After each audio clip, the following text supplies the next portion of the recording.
you say slow down. I don't like to move too fast. Enter the Cloak of Truth. Prologue.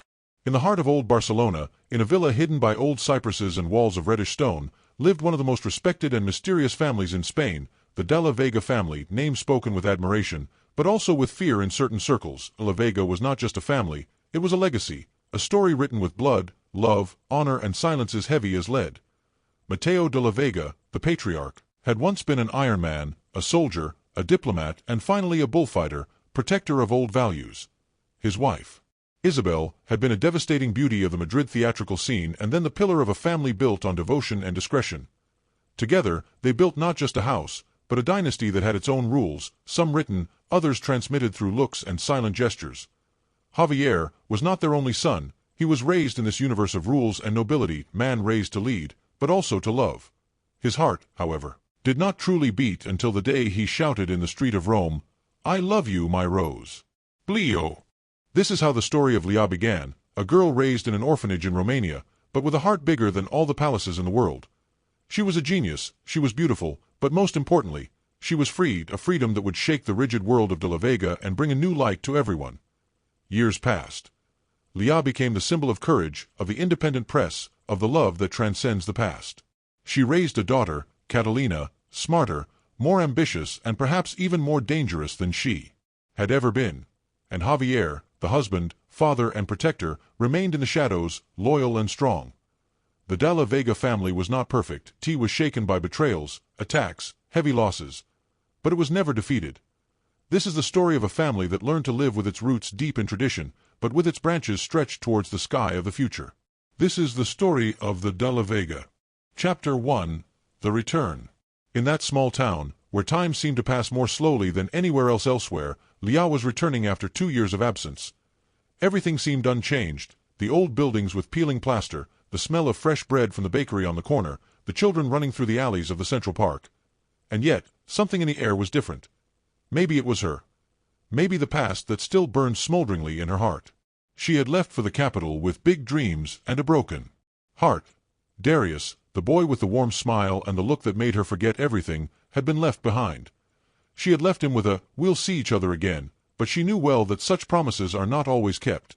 And yet, today, her return had a purpose that she could not deny. She wanted to see him at least once, at least from afar, to know that he was okay, finally understand if her heart could go on. The park was the same. The bench under the lime tree, covered with names scratched by entire generations of teenagers, it was still there.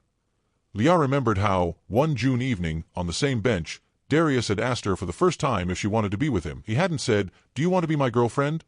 but only, "Do you want us to be two, not one and one?" And she had smiled and said, "Yes," without blinking. Now the bench was empty, or at least it seemed that way, until she saw him, with his back against the tree, a book in his hand and an expression of a man seeking peace in the pages. Darius. Her heart skipped a beat. His hair was a little longer than she remembered, and his few-day-old beard gave him a mature look. He was no longer the boy she had left behind, he was a man. Without thinking too much, he approached. His footsteps could be heard faintly on the gravel path. When he was a few feet away meters, he looked up. Their eyes met, and the silence between them was so heavy that it seemed as if the world had stopped. "Lia." His voice had the same warmth. Maybe a little lower, but unmistakable. "Hello, Darius. I didn't think I'd see you here again. Ever.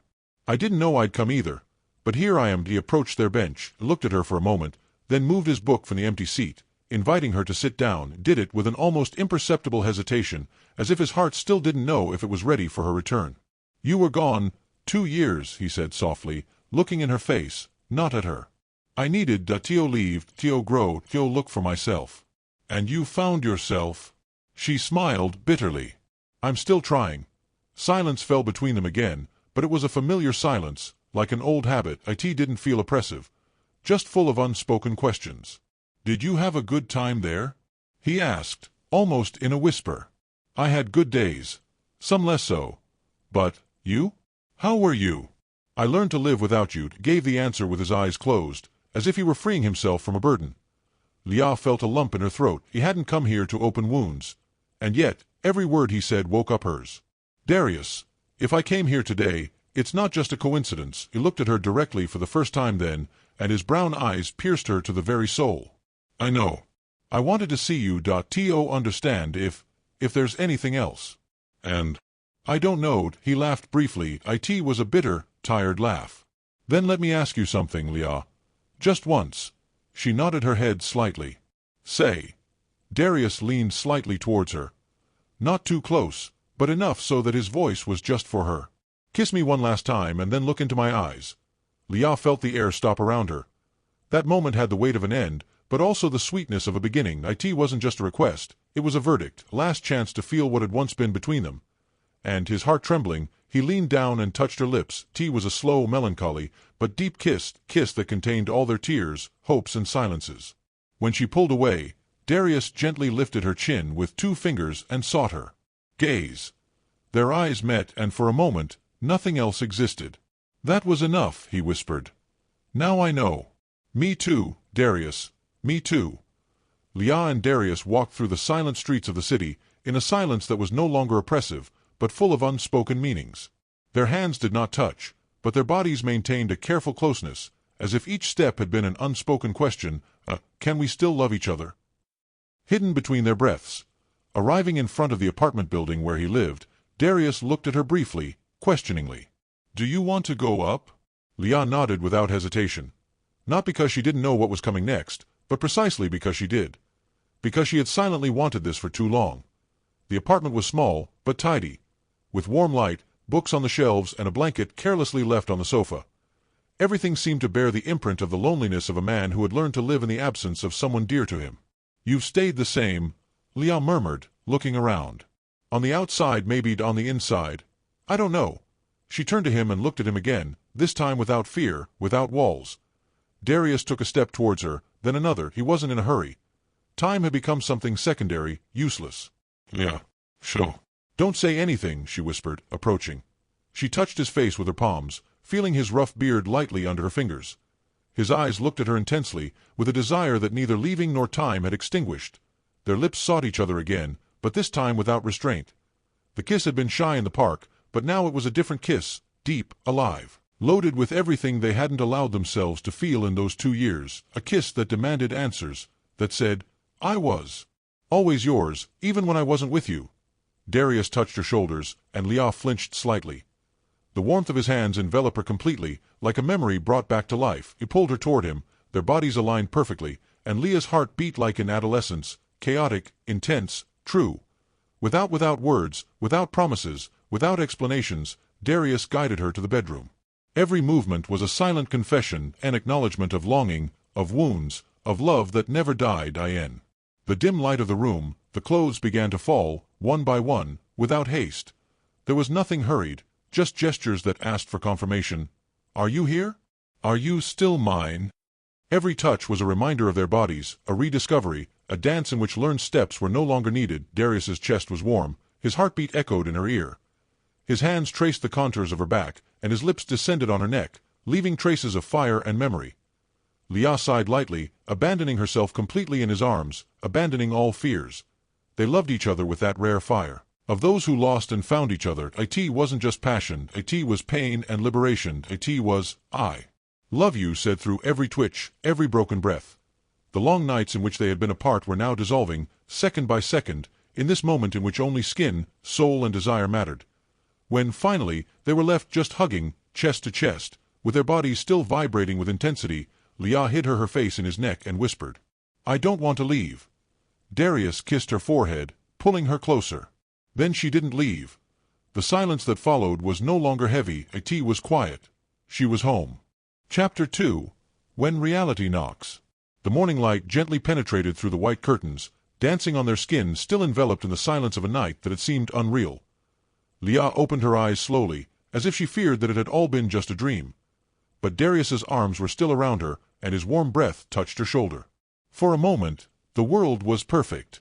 "Good morning," she whispered, smiling. He buried his face in her hair and sighed deeply, but didn't answer. That sigh had a strange weight, but Lia didn't give it any importance. They were there, together, and that mattered, or at least that's what she thought. A sudden, unusual sound disturbed their peace. A knock on the door. Short, determined. Lia started and stood up slightly, covering herself with the blanket. Darius froze, and an expression appeared in his eyes that she had never seen before: panic. "Who is it?" Lia asked, almost in a whisper. Darius didn't answer immediately, got out of bed, and quickly pulled on a t-shirt and a pair of pants. The knock was heard again, more loudly. "Darius, open it. It's me, Adela." That name hit the room like a hammer blow. Lia felt the blood drain from her cheeks. Adela. Who was Adela? He turned to her, his eyes guilty, avoiding her gaze. I have to open it," he said slowly. "Who is it?" she asked again, her voice trembling. "It's my friend."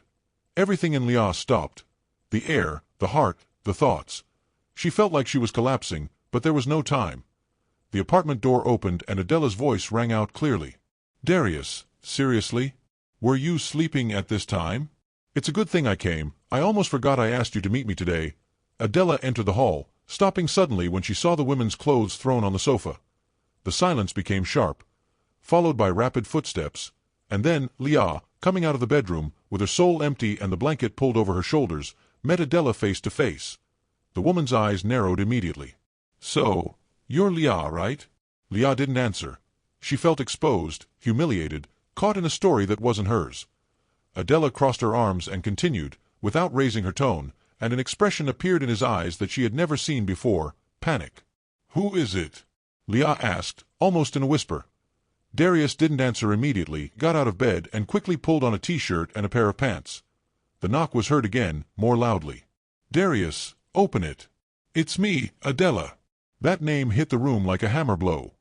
Lia felt the blood drain from her cheeks. Adela. Who was Adela?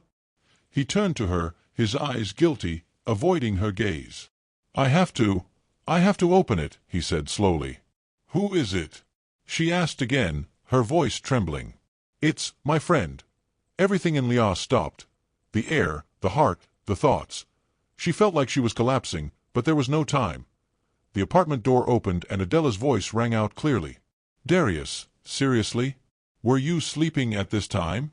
It's a good thing I came. I almost forgot I asked you to meet me today." Adela entered the hall, stopping suddenly when she saw the women's clothes thrown on the sofa.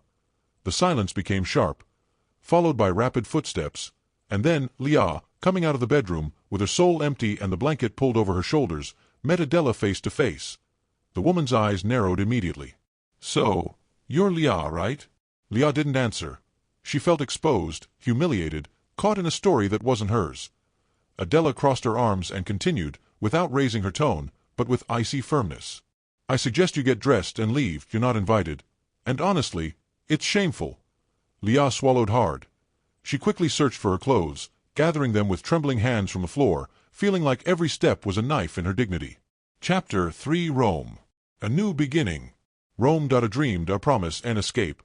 But until then, Lia needed to truly break free, from everything, from Darius, from Bucharest.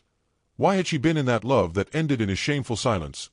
Last night had been a wandering, a directionless road through the sleeping city.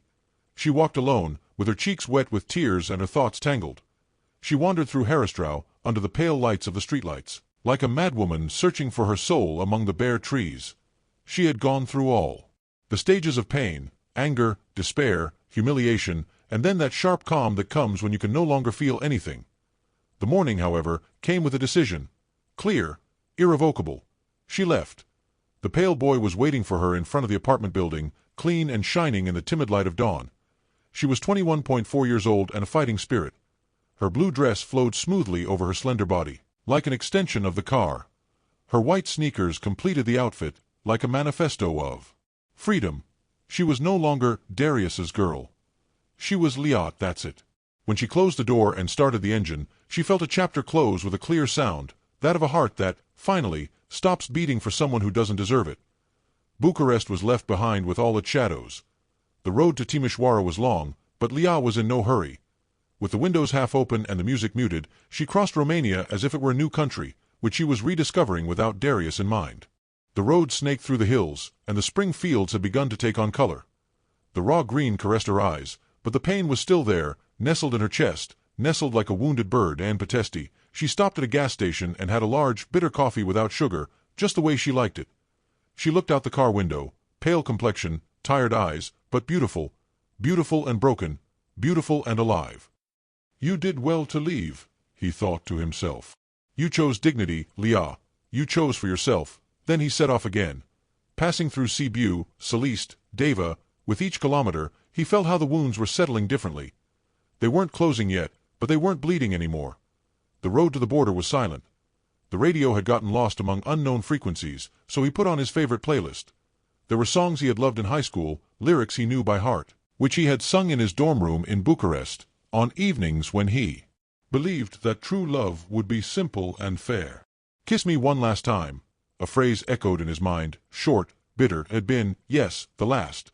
But it hadn't been a beautiful goodbye, T had been a betrayal dressed in silence. And it bit him lip, she lifted her chin. She wasn't going to cry now.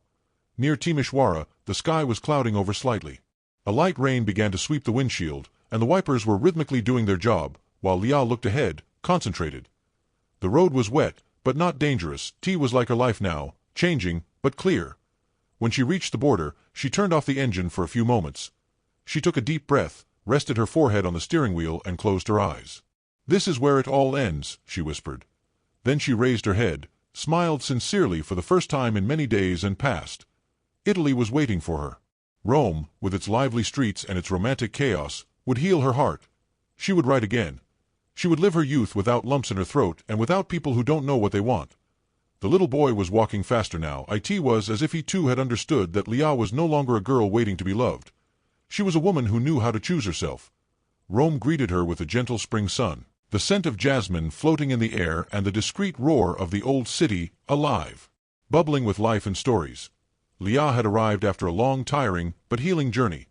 The kilometers she had left behind did not just mean geographical distance, but a clear separation from a life that no longer belonged to her. Rome was going to be a new home. She checked into a chic hotel, close to Piazza Navona, in a small but bright room, with a high ceiling and windows open to a narrow, typically Italian street. She put down her suitcase without haste, took a deep breath, and went straight to the bathroom. The warm water washed her body, but especially her thoughts. She sat for a long time, with her eyes closed, listening only to the gentle hiss of the shower and the beating of her heart. Tea was a silence that no longer hurt, but embraced. After the bath, wrapped in the white hotel robe, she sat in front of the mirror. Drops of water slid down her shoulders, and her damp hair touched her neck. She looked at herself carefully, with sincerity, not as a woman who judges herself, but as one who is rediscovering herself. "I'm so young and beautiful," she said, smiling, with a kind of quiet pride. She was gorgeous, a graduate of the best journalism school in Romania. She spoke English fluently, Italian almost like a local, and she had learned Spanish from movies, books, and the desire to know more. Rome didn't scare her. It challenged her. "I'll manage," she said again, convincingly. She let her robe fall lightly, slipped into the bed with white sheets, cool and immaculate. Her body, tired but relaxed, sank into the soft pillows. For the first time in many nights, she didn't have nightmares on her mind. She no longer carried Darius in her chest like a wound, but only as a lesson. She smiled, lying down, her eyes on the stucco-decorated ceiling, thinking that life had a strange way of leading you exactly where you were supposed to be. In a foreign city, in a white bed, with freedom beating at her temples. Her body relaxed with each breath. And, in the intimacy of that Roman evening, she allowed herself to be completely with herself, without shame, without regret, without fear. Tea was a moment of deep connection, of rediscovery, of femininity and self. She caressed her arms, felt her warm skin, and for the first time in a long time, Lia touched herself not out of a desire to forget someone, but out of a desire to remember who she was. With a sweet peace and a smile on her lips, she fell asleep. Happy. Chapter 4. Rome in Dreamy Steps. Morning came with a warm light, filtering through the thin curtains of the hotel room. Lia woke up with a smile on her lips, her heart light and her soul eager to taste Rome as a new woman. She dressed simply, with a light blue dress, white sneakers, and a small leather bag on her shoulder, and the mirror. Her reflection smiled back at her. Her brown eyes, slightly almond-shaped, shone with freedom and promise. The blue Fiat was waiting for her in front of the hotel, as if as impatient as she was. It was more than a car. It was her confidant on wheels, the witness of all the escapes and beginnings. She started the engine and went out onto the streets of Rome, with the windows down and her hair fluttering. The city was buzzing. Vespas whirred past her, tourists laughed in the wide squares, and fountains flowed amid the centuries-old Roman stones. she stopped in Trastevere, in a small square full of cafes. She chose a shaded one with wrought iron tables. She ordered a creamy cappuccino and an almond croissant. Watching Roman life unfold before her like a movie, elegant women, old men playing chess, children running up the steps. For lunch, she ate a caprese salad and pasta with black truffles in Campo de' Fiori, simple but perfect. Every bite tasted like a beginning of, I can do anything now. Then she climbed back into the blue Fiat. When she started the engine, she put on her favorite song. A song she always listened to when she wanted to feel alive. It was called Kiss Me One Last Time. A song that no longer stung like before, but vibrated differently now, with a different meaning, a hymn of liberation. Kiss me one last time. Not out of longing, but to leave. Without fear, without a spell. To take my heart in my luggage. And then look me in the eye. To know what you lost forever. Not with tears, but with silence. Because I am no longer the same woman. As the lyrics flowed, Lia drove freely through the boulevards of Rome. She laughed alone, her head thrown back, a moment of pure happiness, without guilt, without shadows. And evening, she brought the Fiat back to the hotel parking lot. She left him there with a caress on the steering wheel, as if thanking him for the wonderful day. Then she set off, alone but safe, through the streets of Rome. Passing through terraces and illuminated shop windows, she felt the city welcome her into its wide arms. An elegant bar in Monte, with light Latin music and good wine, Lia was approached by a tall man with clear Spanish features, dark eyes, a seductive accent and a sureness in his movements that said it all. His name was Javier, and, in just a few minutes, he told her that she was the most beautiful woman he had ever seen. It wasn't a line, it was an observation. Lia laughed, slightly dizzy of a cold prosecco and the electrifying energy between them. Javier promised that tomorrow night he would take her to the most exclusive restaurant in Rome, a secret terrace overlooking the Vatican, where only the rich locals and the artists with soul meet. You won't regret it, he told her with an intense look. Lia smiled, but she didn't take him too seriously, and in the past she had heard promises. Too many. But there was something in Javier's voice that didn't seem to be joking, and Lia knew how to feel it. When she returned to the hotel, it was past midnight. Her steps were slightly uncertain, but her heart. She wasn't crying anymore. She wasn't waiting anymore. She wasn't looking for what she didn't need anymore. Lia was now a free woman in an old city that made women blossom, and in the elevator mirror, she looked at herself again. Yes, she was so beautiful that she could destroy a man who wasn't ready to love. But Lia didn't want to destroy anymore. She just wanted to live. With everything. The evening was slowly descending over Rome, painting the old buildings in a faded golden light. Lia arranged the last strand of her hair in the elevator mirror. With her dress they were discreetly shining blue, the same shade as the Fiat that had already become a symbol of her liberation. She was just about to leave the hotel when a strong, warm, and slightly amused voice was heard from the street. I love you, my rose Bleo. Javier, he shouted with open arms and a wide, almost theatrical smile. A few passers-by turned to him, some smiling, others laughing discreetly. But Lia was overwhelmed. Her heart was beating fast. Not from fear, but from that rare, dizzying emotion that you only feel when someone does something so sincere and crazy for you. Javier was an explosion of passion and spontaneity. Part of her wanted to run away. But another part, the one that had learned that you have to live your life to the fullest, told him to stay. She had trust. They got into a taxi together and headed for the promised restaurant. Located in a discreet building, with a suspended terrace and a direct view of the dome of St. Peter's Basilica, the place seemed taken from an Italian film about love and wine. The candles trembled in the warm wind, the music was soft, and the atmosphere seemed unreal. I want you to meet all my loved ones, Javier told her, taking her hand with respect and affection to the table. Lia was greeted with smiles and exclamations. Javier proudly introduced each friend to her. These are Anastasia and Katia, two gorgeous Russian girls, old friends of mine from Barcelona, who often came to Rome. Anastasia was a tall blonde, with icy eyes, a tight black dress and a look that seemed to measure Lia's every gesture. Katia, shorter in stature, with red hair and perfectly shaped eyebrows, sipped from her glass of prosecco and silently analyzed her. Next to them stood two elegant Italian men, who visibly accompanied them with fascination. Marco, a dark-haired man with sunglasses in the pocket of his white shirt and a sarcastic smile, and Luca, tall, athletic, with a calm expression and a soft voice. Ciao, Bella. Benvenuta, they said in turn, but the tone of the two Russian women did not betray the same warmth. Their looks, although smiling, hid a clear envy. It was not difficult to understand that Lia, in her blue dress, seemed to have come out of a perfume advertisement. A natural beauty, calming and yet devastating. The kind of beauty that could destroy without lifting a finger. Javier was attentive, but not suffocating. He touched her hand lightly when he spoke to her and made her laugh sincerely, with desire, as he had not done in a long time, did not drink excessively, just a glass of fine red wine, but his love. That flowed from him with an enthusiasm that only Spaniards can have. T1 point. After a toast and a few jokes about the differences between Romanians, Italians and Spaniards, Javier approached Lia, gently grabbed her chin and said to her so seriously that time seemed to stand still.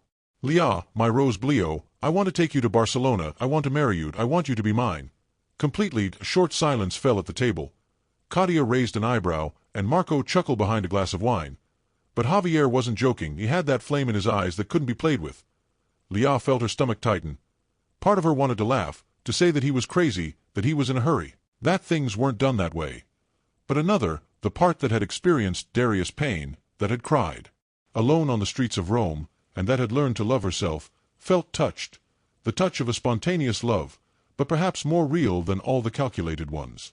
Javier, you're crazy, she told him, laughing, her eyes moist. Yes, for you. And that's how I want to stay, he answered in a low voice.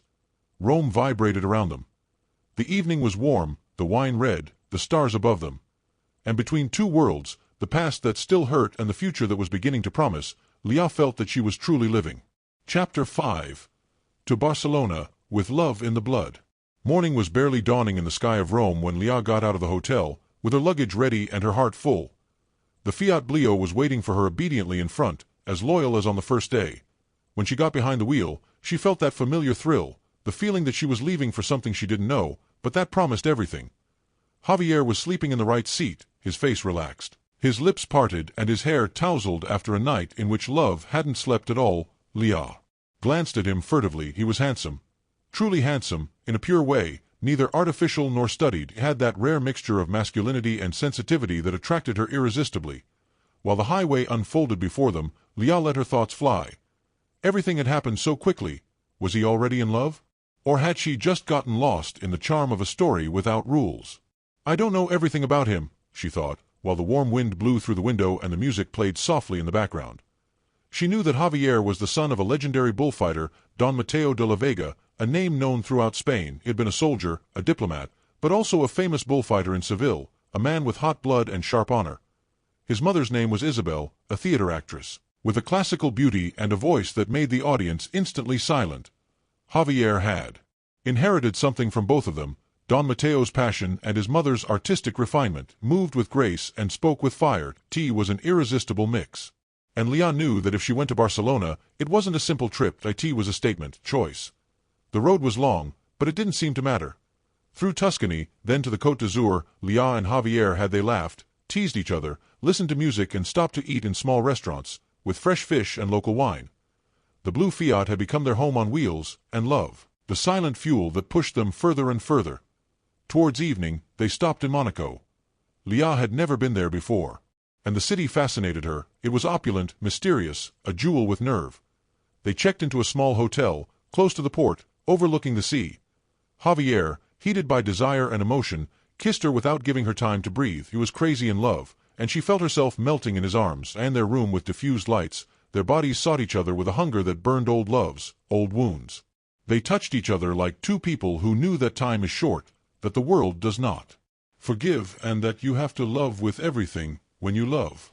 Mi alma iris tu, Lia, he whispered to her. You are my soul.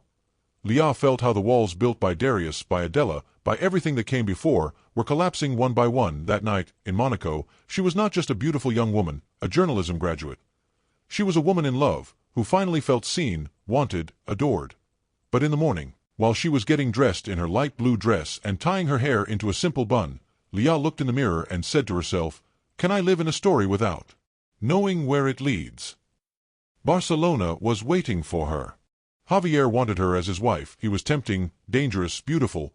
But she was more than just a lover. It was her dream as a journalist. It was her desire to make a career, to write, to understand the world, to be free not only in love but also in destiny. And the blue Fiat, the roads led them to Spain.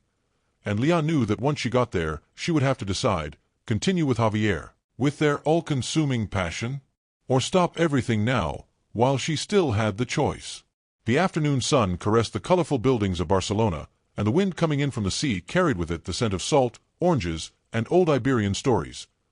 Lia drove her Fiat Bleo with one hand on the steering wheel, the other resting on Javier's leg, who was smiling with his eyes lost in the landscape. "We've arrived, my Rose Bleo," he whispered to her, in a low voice, almost emotional.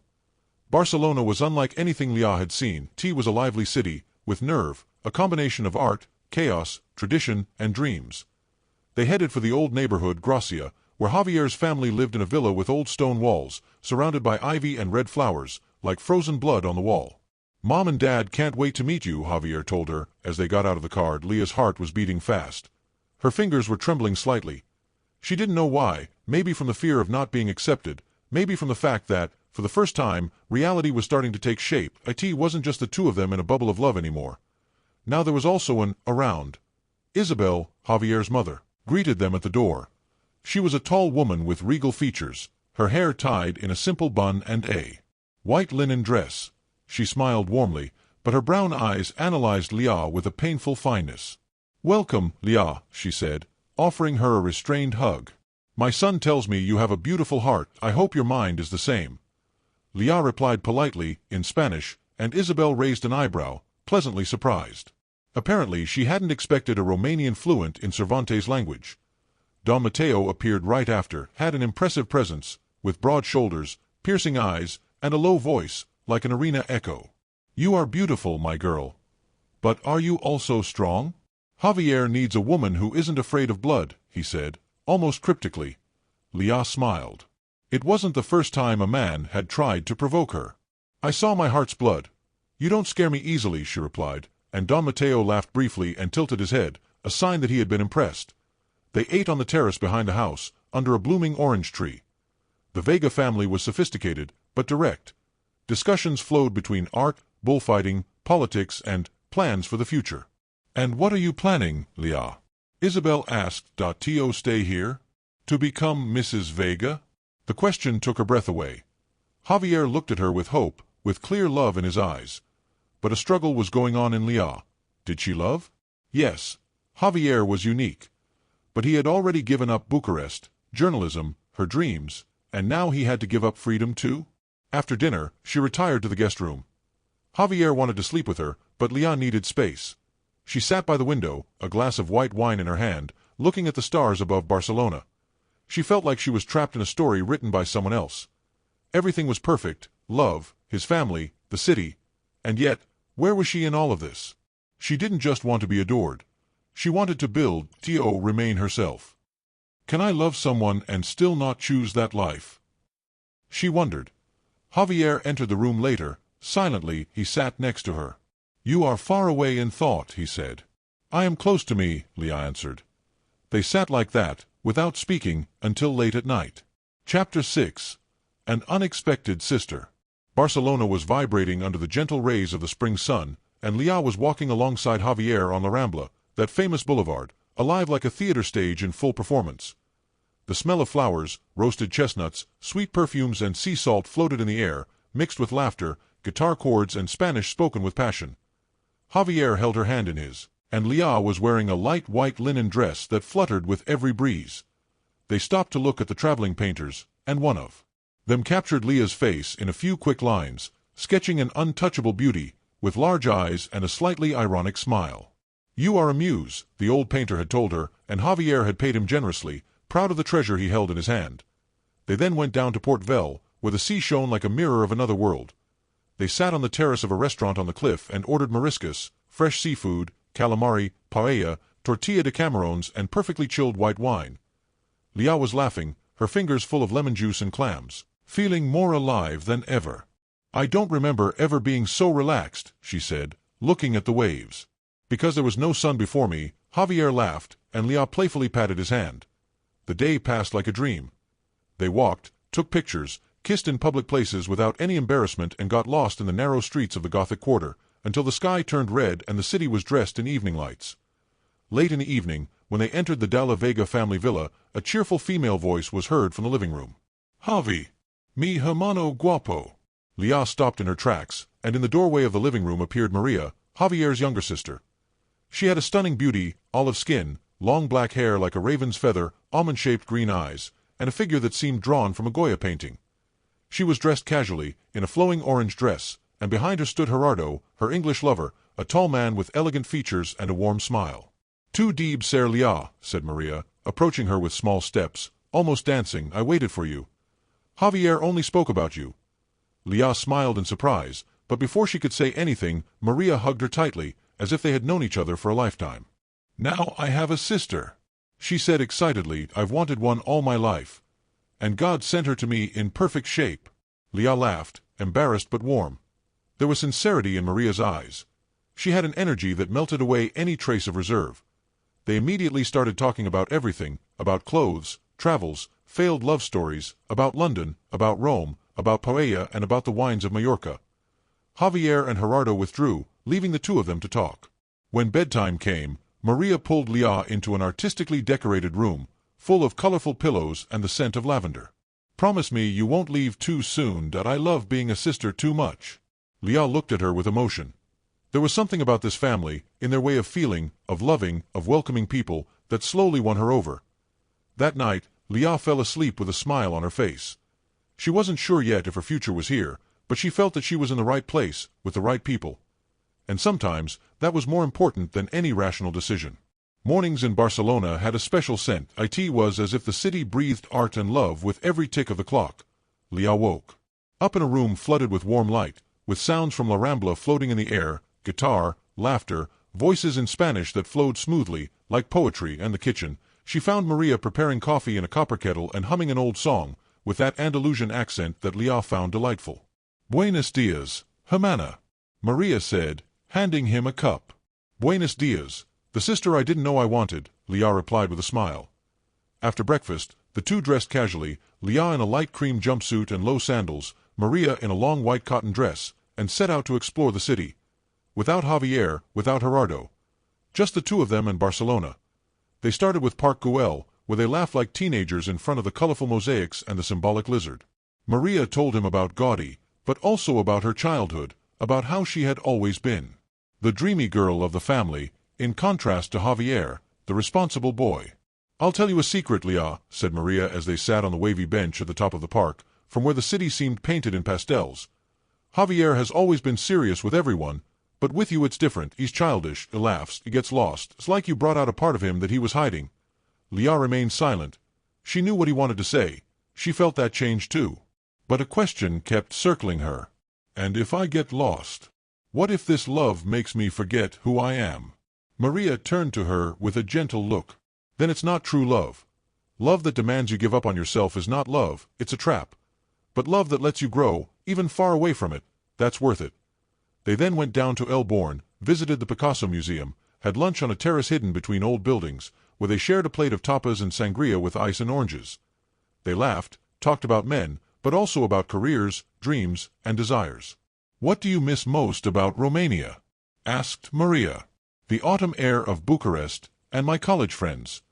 Worked, I felt alive when I was writing." "And what do you like most here now?" "The fact that I don't feel like I'm in a hurry. That I'm living." In the evening, they climbed Montjuic, where they watched the sunset sitting on the edge of an old wall. The sea sparkled in the distance, and Barcelona lay below them like a promise. "Do you think I can belong here?" asked Lia. "You don't have to belong to any place. You have to belong to your heart," Maria answered simply. When they returned home, Gerardo and Javier had prepared a light dinner and a table decorated with candles on the terrace. But Lia was no longer the same. Tea was as if a day with Maria had cleared her thoughts, brought her closer to a decision she hadn't even known she was silently making. Then, when they retired to their room, Lia lay awake for a long time, looking at the stars. Barcelona offered her love, family, beauty, but Rome had taught her to bleed and heal herself. She still didn't know what she would choose, but that night, she knew only one thing: where you are with yourself, there is your place. The sun was rising over the port of Barcelona with a golden light that shone on the waves, and the courtyard of the villa on the hill was already bustling. Maria, in shorts and a white linen shirt, was happily tramping along the alley, with huge sunglasses over her eyes. "Vamos! Today the sea awaits us," she shouted, full of enthusiasm. Javier appeared smiling, in white linen pants and a thin t-shirt, with the sleeves rolled up. Lia, in a navy blue swimsuit, with a white top over it, seemed to have come out of a dream commercial. Her hair fluttered freely, and her skin tanned by the Catalan sun accentuated her piercing gaze. They arrived at the port, where Javier surprised everyone. The boat they were going to lift out to sea was no ordinary one. It was a luxury vessel, with lacquered wood and chrome finishes, a silent engine, elegant compartments, and a built-in bar. "Javi, you drive this?" Lia asked, looking amazed. "Yes," Maria answered smiling. "He didn't tell you, did he?" Javier owns a luxury shipping company. He learned to drive boats before he learned to drive a car. Lia turned to him, and Javier shrugged, with that slightly guilty smile. "I didn't want to start our relationship with numbers. I wanted you to know who I am, not what I have." As the boat moved forward on the blue waters, Lia sat in the shade of the mast, her head resting on Javier's shoulder. The wind caressed her cheeks, and her heart was full. Maria and Gerardo were laughing in front of her, exchanging funny lines and taking pictures. It was a rare moment of balance, of silence. Of here and now, in the evening, after they left the boat in the port and returned home, they had dinner on the terrace. Tea was just the four of them on the table. Seafood, chilled white wine, local cheeses, and warm bread. The air smelled of salt and orange blossoms. Lia was relaxed, with her bare feet resting on the edge of the railing, when Gerardo put down his glass and looked directly at her. "Lia, I have a proposition for you." She raised an eyebrow, slightly amused, not knowing if a joke or a surprise was coming. "I have a small newspaper here in Barcelona. It's called El Rastro del Dia. It's old, but it has a loyal community. It's written with passion, but it lacks direction. With your talent as a journalist, and with the vision you have, I think you could make it work." Lia felt the air thin. She felt the words but didn't fully believe them. "And what does that mean?" "To work with you." "More than that. Maria and I are the only shareholders. If you agree to take over the editorial direction, we offer you 50% of the newspaper. You become a partner. It's yours, Lia. Write. Decide. Publish. Leave a mark." For a few seconds, no one said anything. Maria was smiling broadly, Javier was looking at her with pride and a hint of fear, and Lia felt how all the past, all the pain, uncertainty and questions, were crumbling under the weight of a single word, yes. "I'll tell you tomorrow morning," she answered, but her voice was shaking. She knew she wanted to accept. She knew that here, in the heart of a family she didn't ask for but that had welcomed her with open arms, she had found a purpose. Not just love, but a path, a voice, a power. Tonight, on the balcony, Lia looked at the city lights and smiled bitterly, but sincerely. From Darius to here, the road had been full of fire, but also of butterflies. And now, finally, she was ready to fly alone. Chapter 7. The Truth. It was a clear Sunday in Barcelona, with a soft light falling on the terrace of the Villa de la Vega, where Javier's family had prepared a festive lunch. The tables were covered in white cloth, with hand-painted ceramic dishes, fresh fruit, and expensive wines. Tea seemed like an image cut out of a Spanish painting, vivid, generous, and warm. Lia was wearing a simple, summer dress, pale blue, close to the shade of her car. Bleo. She was smiling, but inside she felt herself tightening. She knew that moment was coming. Dona Isabella, Javier's mother, an elegant woman with piercing eyes and olive velvety skin, put down her fork and, with a naturalness that also betrayed an intense curiosity, asked her, "Lia, my dear, I know you studied journalism in Bucharest. Tell us a little more about yourself, about your family. Who did you raise?" The words floated in the air like a leaf falling smoothly, but Lia felt them like a cold wave. She knew she couldn't avoid the question forever. She glanced briefly at Javier, who took her hand under the table, silent but present, support. And then she took a deep breath and spoke. "I don't have a family. Not in the classic sense. I grew up in an orphanage, in Romania. I never knew who my parents were. I don't have a noble family name. But I had something else, a chance." Everyone around remained silent. Maria put the glass down, and Javier's father, Don Mateo, remained motionless, his eyes fixed on Lia. "I was a prize winner since I was little. I loved to learn, to read. An international foundation in Bucharest noticed me and supported me. They offered me a full scholarship, from high school until I graduated from the Faculty of Journalism. I was the head of the class." She paused. She looked at her plate, as if her shame was hidden there, a shame she had carried for years, without any guilt. "I know my story is not an ordinary one, but I am not sorry for anything. Not even for my difficult childhood. It made me who I am." For a moment, silence settled over the table, a heavy, judgmental silence.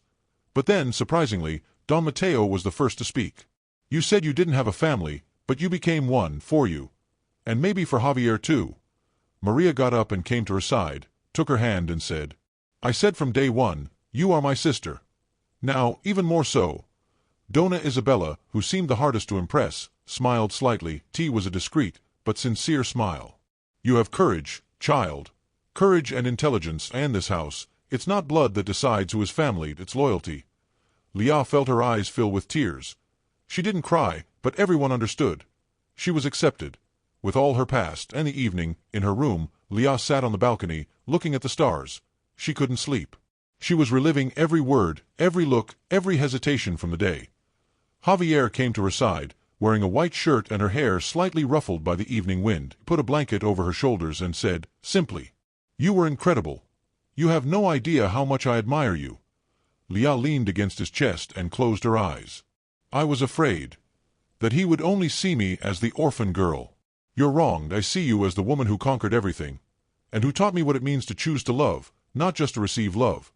That night wasn't about passion. Tea was about peace, about belonging, about a beginning that, for the first time, no longer seemed built on fear, but on truth. The morning in Barcelona had something special. The air smelled of freshly ground coffee and blooming orange trees, and the sun's rays passed warmly through the open shutters of the Villa de la Vega. Lia stood in front of the mirror, her heart beating fast, dressed in an elegant but sober dress of a deep blue that highlighted her eyes. She was 24 years old, but today she was entering a new stage in her life, editor-in-chief of a newspaper in Barcelona. Maria and Gerardo had left for London 2 days ago. Lia had hugged them tightly at the airport. The separation from Maria had been painful, a bond born in a flash, but deep, now broken by distance. They had promised to talk every day, but Lia knew that something had changed. Now she was alone, the head of an important project. She went out onto the terrace where Javier's family was waiting for her. Javier smiled warmly and kissed her on the forehead. "Good luck today, my favorite journalist. You're going to be extraordinary." Isabel, his mother, elegant as always in a gray-blue silk dress, handed her a thin envelope. Lia opened it and found a signed blank check inside. "You have a free hand, my beautiful lover. With that newspaper what you want. We believe in you." Lia didn't know what to say. She approached and shook the hand of the woman who, with delicacy, had become her second mother. "Gracias, Mama." The headquarters of the newspaper El Rastro del Dia were in an old building in the Isabel neighborhood, with colored stained glass windows and wide marble stairs. Lia entered with sure steps, but with a tight stomach. She didn't know anyone. For the first time in her life, she was leading a team. She was the boss. The reception, an elegant woman, around 55 years old, with her hair tied in a perfect bun and a beige midi skirt, stood up smiling. "Señorita Lia. Bienvenida. I'm Camila Ortega, the editorial secretary. I'm glad you're here. Gerardo always spoke respectfully of you." "Delighted, Camila. I hope we make a great team." "Certainly, if you allow me, I'll show you to your office." Lia's office was modest but bright, with a large window overlooking the boulevard, a solid wooden desk, and an almost empty bookcase where Lia would put her books. Above it hung an old photograph of the first edition of the newspaper from decades ago on the wall, a discreet but powerful quote. "Freedom of speech is not a privilege, but it's a duty." A little later, the door opened, and a tall man with greenish-brown eyes and a white shirt unbuttoned at the collar entered with a smile on his face. "Welcome, Miss Editor-in-Chief. My name is Alonso Martinez, Gerardo's cousin. I'm the deputy editor and, for the moment, the host office." "Delighted, Alonso. I like the atmosphere here. But I think we have a lot of work to do." "That's right. The editorial office is small. We only have 3 field editors and the rest work on analysis and opinions. We need fresh blood and vision." Lia nodded. She had already opened her notebook with notes. She wanted to transform El Rastro del Dia into a modern, courageous, relevant newspaper. She had plans for a column of social reports, real investigations and editorials written by young journalists. The day passed in an instant. Meetings, files, unpublished articles, discussions about strategies. Lia left the editorial office after 8:00 p.m. Javier was waiting for her outside, leaning on the hood of the car. "I missed you today, my brave boss. How was it?" "It's hard, but beautiful. I want to change everything. The tone of the articles, the topics, the team. I want the voice of this newspaper to be alive. Let's not just publish what we like, but what matters." Javier smiled, opened the door and motioned for her to come in. "Then we have to celebrate. The first day of power." "There's no power yet, Javier. It's a chance, and a responsibility. But I feel that I started on the right foot." That night, Lia fell asleep with dozens of thoughts in her head, but with a new peace in her heart. For the first time, she was no longer running away from the past, but building her future. Barcelona pulsed with warm colors and hurried steps. It was Friday. And in the editorial office of the newspaper El Rayo, energy floated like a storm on the doorstep. Lia wore a white shirt and black pants. Her hair tied in a loose ponytail. She liked to feel free when she wrote. And today, she had written with an open soul. Her first important article, The Invisible Women of Barcelona, was a harsh but moving report about the homeless women of the city, women who had once been mothers, daughters, lovers, but now lived in the shadows. Lia had listened to their stories, had written in her notebook details that they tore his heart apart, and he had taken black and white photos with an old camera, on film, in the editorial office. He wanted every reader to feel the shame of society and human compassion. When the article appeared in the Saturday morning edition, it caused a shock. Hundreds of readers shared the page online, and emails with messages of support began to arrive at the editorial office. Alonso had entered Lia's office with a wide smile and a newspaper in his hand. "Did you see it? It's everywhere. Lia, you just changed the tone of our newspaper. Bravo." Lia smiled, but not out of pride, but out of deep emotion. It was an article that mattered, a truth spoken with courage. And that's exactly what he had always wanted. And in the afternoon, Camila, the secretary, discreetly knocked on the door and handed him an envelope. "It came for you, from Madrid, from La Voz Independiente." Lia looked in surprise. La Voz Independiente was one of the most respected newspapers in Spain, a bastion of investigative journalism. She opened the envelope and found inside a letter signed by none other than Samuel Ortega, the publication's editor-in-chief. "Señorita Lia, I read your article with a lump in my throat and a reverence in my heart. You have the rare voice of a true journalist, empathetic, courageous, relentless. If you are ever in Madrid, it would be a great pleasure for me to invite you to our editorial office. I'm convinced that the future of journalism in Spain will speak Romanian. With respect, Samuel Ortega." Lia felt her breath catch. The letters danced before her eyes. She did not dream of validation, but coming from such a figure, it was overwhelming. She pressed the letter lightly to her chest, then stood up and left the office. In the evening, at the villa, Javier was waiting for her in the garden, with a beautifully arranged table, discreet lights, and a red Rioja wine. Lia told her everything. About the article. About the letter. About Samuel Ortega. For a moment, a shadow appeared on Javier's face, a slight tension, a corner of a broken smile. Samuel Ortega is legendary. And, to be honest, known for how much he likes talented women. Especially beautiful ones. Lia looked him straight in the eye. "Are you kidding me now? It's just a professional invitation. I didn't say I was going to Madrid." "I know.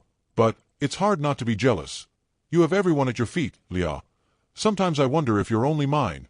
She approached him, cupped his face in her hands, and said calmly, "Javier, my love for you has nothing to do with what I get from the world. But journalism is my dream. Don't be afraid of my dream. Love it with me." She kissed him lightly, then said with a smile, "And if I ever go to Madrid, you'll come with me. And we'll take the Fiat Bleo too. We can't get rid of it." Javier laughed. He knew he was destined to love a woman like the wind, free, warm, and unstoppable. That night, Lia fell asleep with Ortega's letter under her pillow. Not to guard it, but to never forget what it's like to be recognized not because you're beautiful, but because you have a voice. Chapter 8. The Madrilenians, the editorial staff, and a new beginning. The air in Madrid was thicker, more solemn, with that touch of history that enveloped the wide streets and old buildings. Lia and Javier were getting off the high-speed train that had brought them from Barcelona. With them were Alonso Martinez, the deputy editor, and the two new hopes of the newspaper, Claire Dumas, a refined Frenchwoman with icy eyes and a mind as sharp as a blade, and Amina Dallo, a field reporter from Senegal, with an infectious energy and an unforgettable smile. All five of them were walking towards the building of the newspaper La Voz Independiente, located in a historic corner of the old center of Madrid, an old, imposing building, with colored stained glass windows and a stone pediment on which the name of the publication was proudly read. Lia felt her heart beating in her chest like a wing caught between two doors. Not because she was excited, but because, for the first time, she was stepping into a place where history had been written. True history. And the main hall, Samuel Ortega, was waiting for them. He was a tall, gray-haired man with piercing eyes and a presence that commanded respect. When Lia approached, he extended his hand to her with a warm smile. "Señorita Lia, you came exactly as I imagined. Charming and determined. Mr. Ortega, I feel honored. Thank you for the invitation. It's not even an invitation, it's the beginning of a story that Spain needs. You brought the future with you," then greeted each of them individually, and when he shook hands with Javier, Ortega gave him a subtle smile. "Ah, the boyfriend of the most dangerous journalist in Spain. Have courage." They all laughed and went up to the second floor, where the editorial office pulsed with energy. Dozens of journalists worked at desks lined up, the walls covered with old articles and press trophies. Amina and Claire watched with wide eyes, and Alonso already seemed in his element, writing down names, positions, departments. In a small but bright conference room, they sat around an old wooden table. Ortega opened the thick file in front of him. "We have all the documents ready. Starting today, La Voz Independiente opens its first national branch, and it is located in Barcelona, under the editorial direction of Lia Antonescu." Lia felt that all the air in the room was compressed in her soul. Her signature on that contract was not just a signature, T was a seal on a dream come true. They all signed. Ortega, Gerardo, by proxy, Javier, Alonso, and Lia. When he put down his pen, Ortega tapped lightly on the table. "Congratulations, Madam Editor-in-Chief. You have written the first sentence in the new chapter of Spanish journalism." After the signatures, Ortega led them through the editorial office. He showed them the newspaper's archive, the interview rooms, the podcast studio, and the video editing space. Amina was fascinated, Claire asked technical questions, Alonso took discreet photos, and Javier filmed the important moments with his phone. After lunch, Ortega invited them to a terrace overlooking the Palacio. Real. There, they clinked glasses of cava and celebrated the beginning of their new collaboration. Lia was cheerful but careful. She knew that the responsibility was just beginning. Running a newspaper meant more than just pretty words. It meant truth, courage, clarity. On the way to the hotel, Javier took her hand and whispered, "You are a star, a whole woman. You make me believe that love and work can go hand in hand." "I am not a star, Javier, I am a pencil. But maybe, by writing long enough, I will leave a trace. I am also being followed by you, Lia. Wherever you go." They laughed and hugged. The next day they had a train to Barcelona. But that evening, they looked at the lights of Madrid and understood that a new path had begun, a path where love and truth walked shoulder to shoulder, just like them. Barcelona was quieter after the hustle and bustle of Madrid, but Lia felt a new tension in the AIR and the editorial office. On her desk, a thick folder was waiting for her. Her secretary, Mrs. Elvira Salazar, a distinguished woman with silver hair tied in an elegant bun, greeted her like every morning with a strong coffee and a warm look. "Señorita Lia, today's case is something else. You have to read carefully. Please." Lia took the folder, thanked him and retired to her office. There, among the walls decorated with maps and photographs, she opened the file.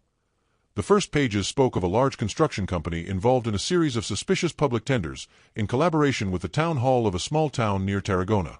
Several anonymous sources claimed that there was bribery, corruption, and fictitious contracts. The signature on the information memo was coded, El Bujo, the Owl.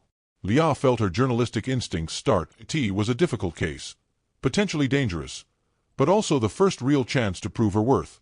She picked up the phone and called Alonso Martinez. "Alonso, we have a serious investigation. I'll be in the briefing room in 5 minutes. Gather the team." For the next hour, the entire editorial office of the Barcelona branch was buzzing. Amina Dallo was going to go into the field, photograph the locations and collect testimonies, while Claire Dumas began the legal documentation. Lia was in her element, directing, analyzing. The questions flowed naturally, and for the first time, her colleagues looked at her with admiration. That same day, she arrived home much later. Javier was waiting for her on the terrace of their house in the Gracia neighborhood, with a simple dinner and 2 glasses of red wine. When he saw her climb the stairs, he smiled at her, but his smile broke when he read the expression on her face. "It's something serious, isn't it?" he asked. Lia sighed, sat down and looked at the illuminated city. "Yes, Javier, a big investigation. It involves dangerous people. It's not just an article, it's a bomb." "And do you want to go further?" "We have to. If what's written in the file is true, it's my duty." "Ours." Javier was silent. There was pride in his eyes, but also fear. "Lia, I know I love you. But I think now I'm starting to understand what it means to love a woman who puts the truth above everything else. It's hard. Because I'm afraid. I'm afraid too. But if we don't tell the truth, who will?" They held hands in silence, and the following days, the investigation intensified. Lia began to receive anonymous phone calls, some with veiled warnings. She found a crumpled note under the windshield wiper, "Stop while you're still alive." Javier read the message with clenched fists. "We're going to the police, or you back off, we'll find another subject." "No. We're moving forward. Javier, I was raised with nothing. I know what it's like to have no voice. Now I have it. And I'm using it.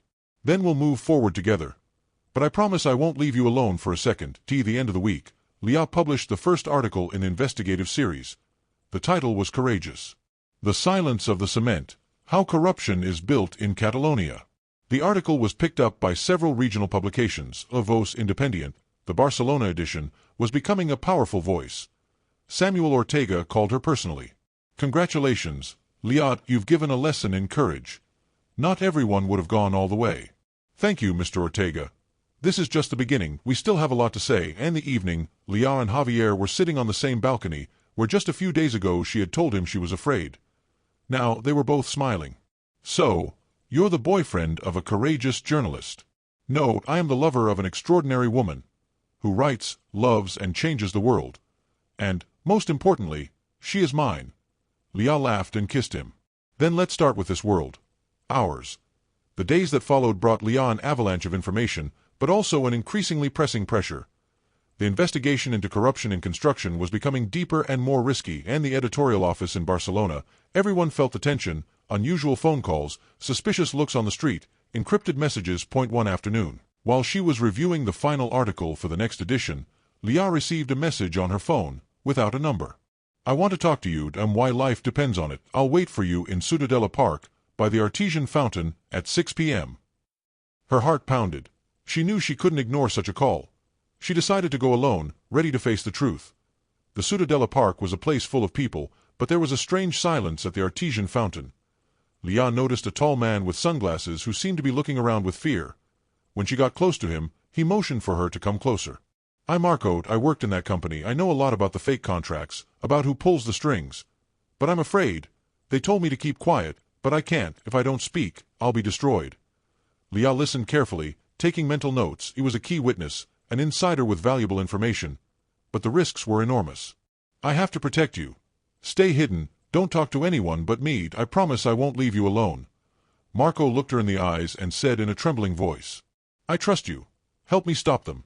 Since then, Lia's life has become a dance on a knife's edge. On the one hand, she was writing, documenting, and on the other, she was keeping Marco away from danger. Javier was always by her side, watching over her like a guard, but he knew he couldn't keep all the shadows that were approaching at bay. One evening, when Lia was returning home after a meeting with Marco, she felt like she was being followed. She was walking quickly through the dark streets of the neighborhood, when two men approached her threateningly. But Javier, who was waiting for her hidden in the shadows, intervened promptly, and the meeting ended without major incidents. However, the signal was clear. Their investigation was truly dangerous. The next day, Lia wrote a new article, this time harsher, in which she made direct accusations. But she knew that the real fight was just beginning. Javier, we must be strong. Not just for us, but for all those who have been silent for too long. He took her in his arms and whispered, Kiss me one last time and then look me in the eyes. We will get through everything together. And Lia answered him with a kiss that was their promise, that love and courage would be their shield against the storm that was to come. Chapter 9. Accomplishments and Protection. Lia's investigation ended with a loud bang, the arrest of an important figure in the Catalan underworld. The newspapers ran headlines, and the atmosphere in the newsroom was filled with euphoria, but also with barely concealed tension.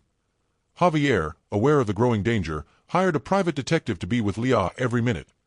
Her life as a journalist was becoming increasingly risky, but the Vega family, determined to protect her at all costs, was a fortress of love and support. Isabel, Javier's mother, had welcomed her with open arms, and Alonso, Gerardo's passionate cousin, loved her sincerely and without reservation. The first year spent in Barcelona ended well, and the Noche Vieja, Navidad and Nuevo Año celebrations brought all their loved ones together. Maria, who was now pregnant, and Gerardo joined the family, bringing an atmosphere of hope and future.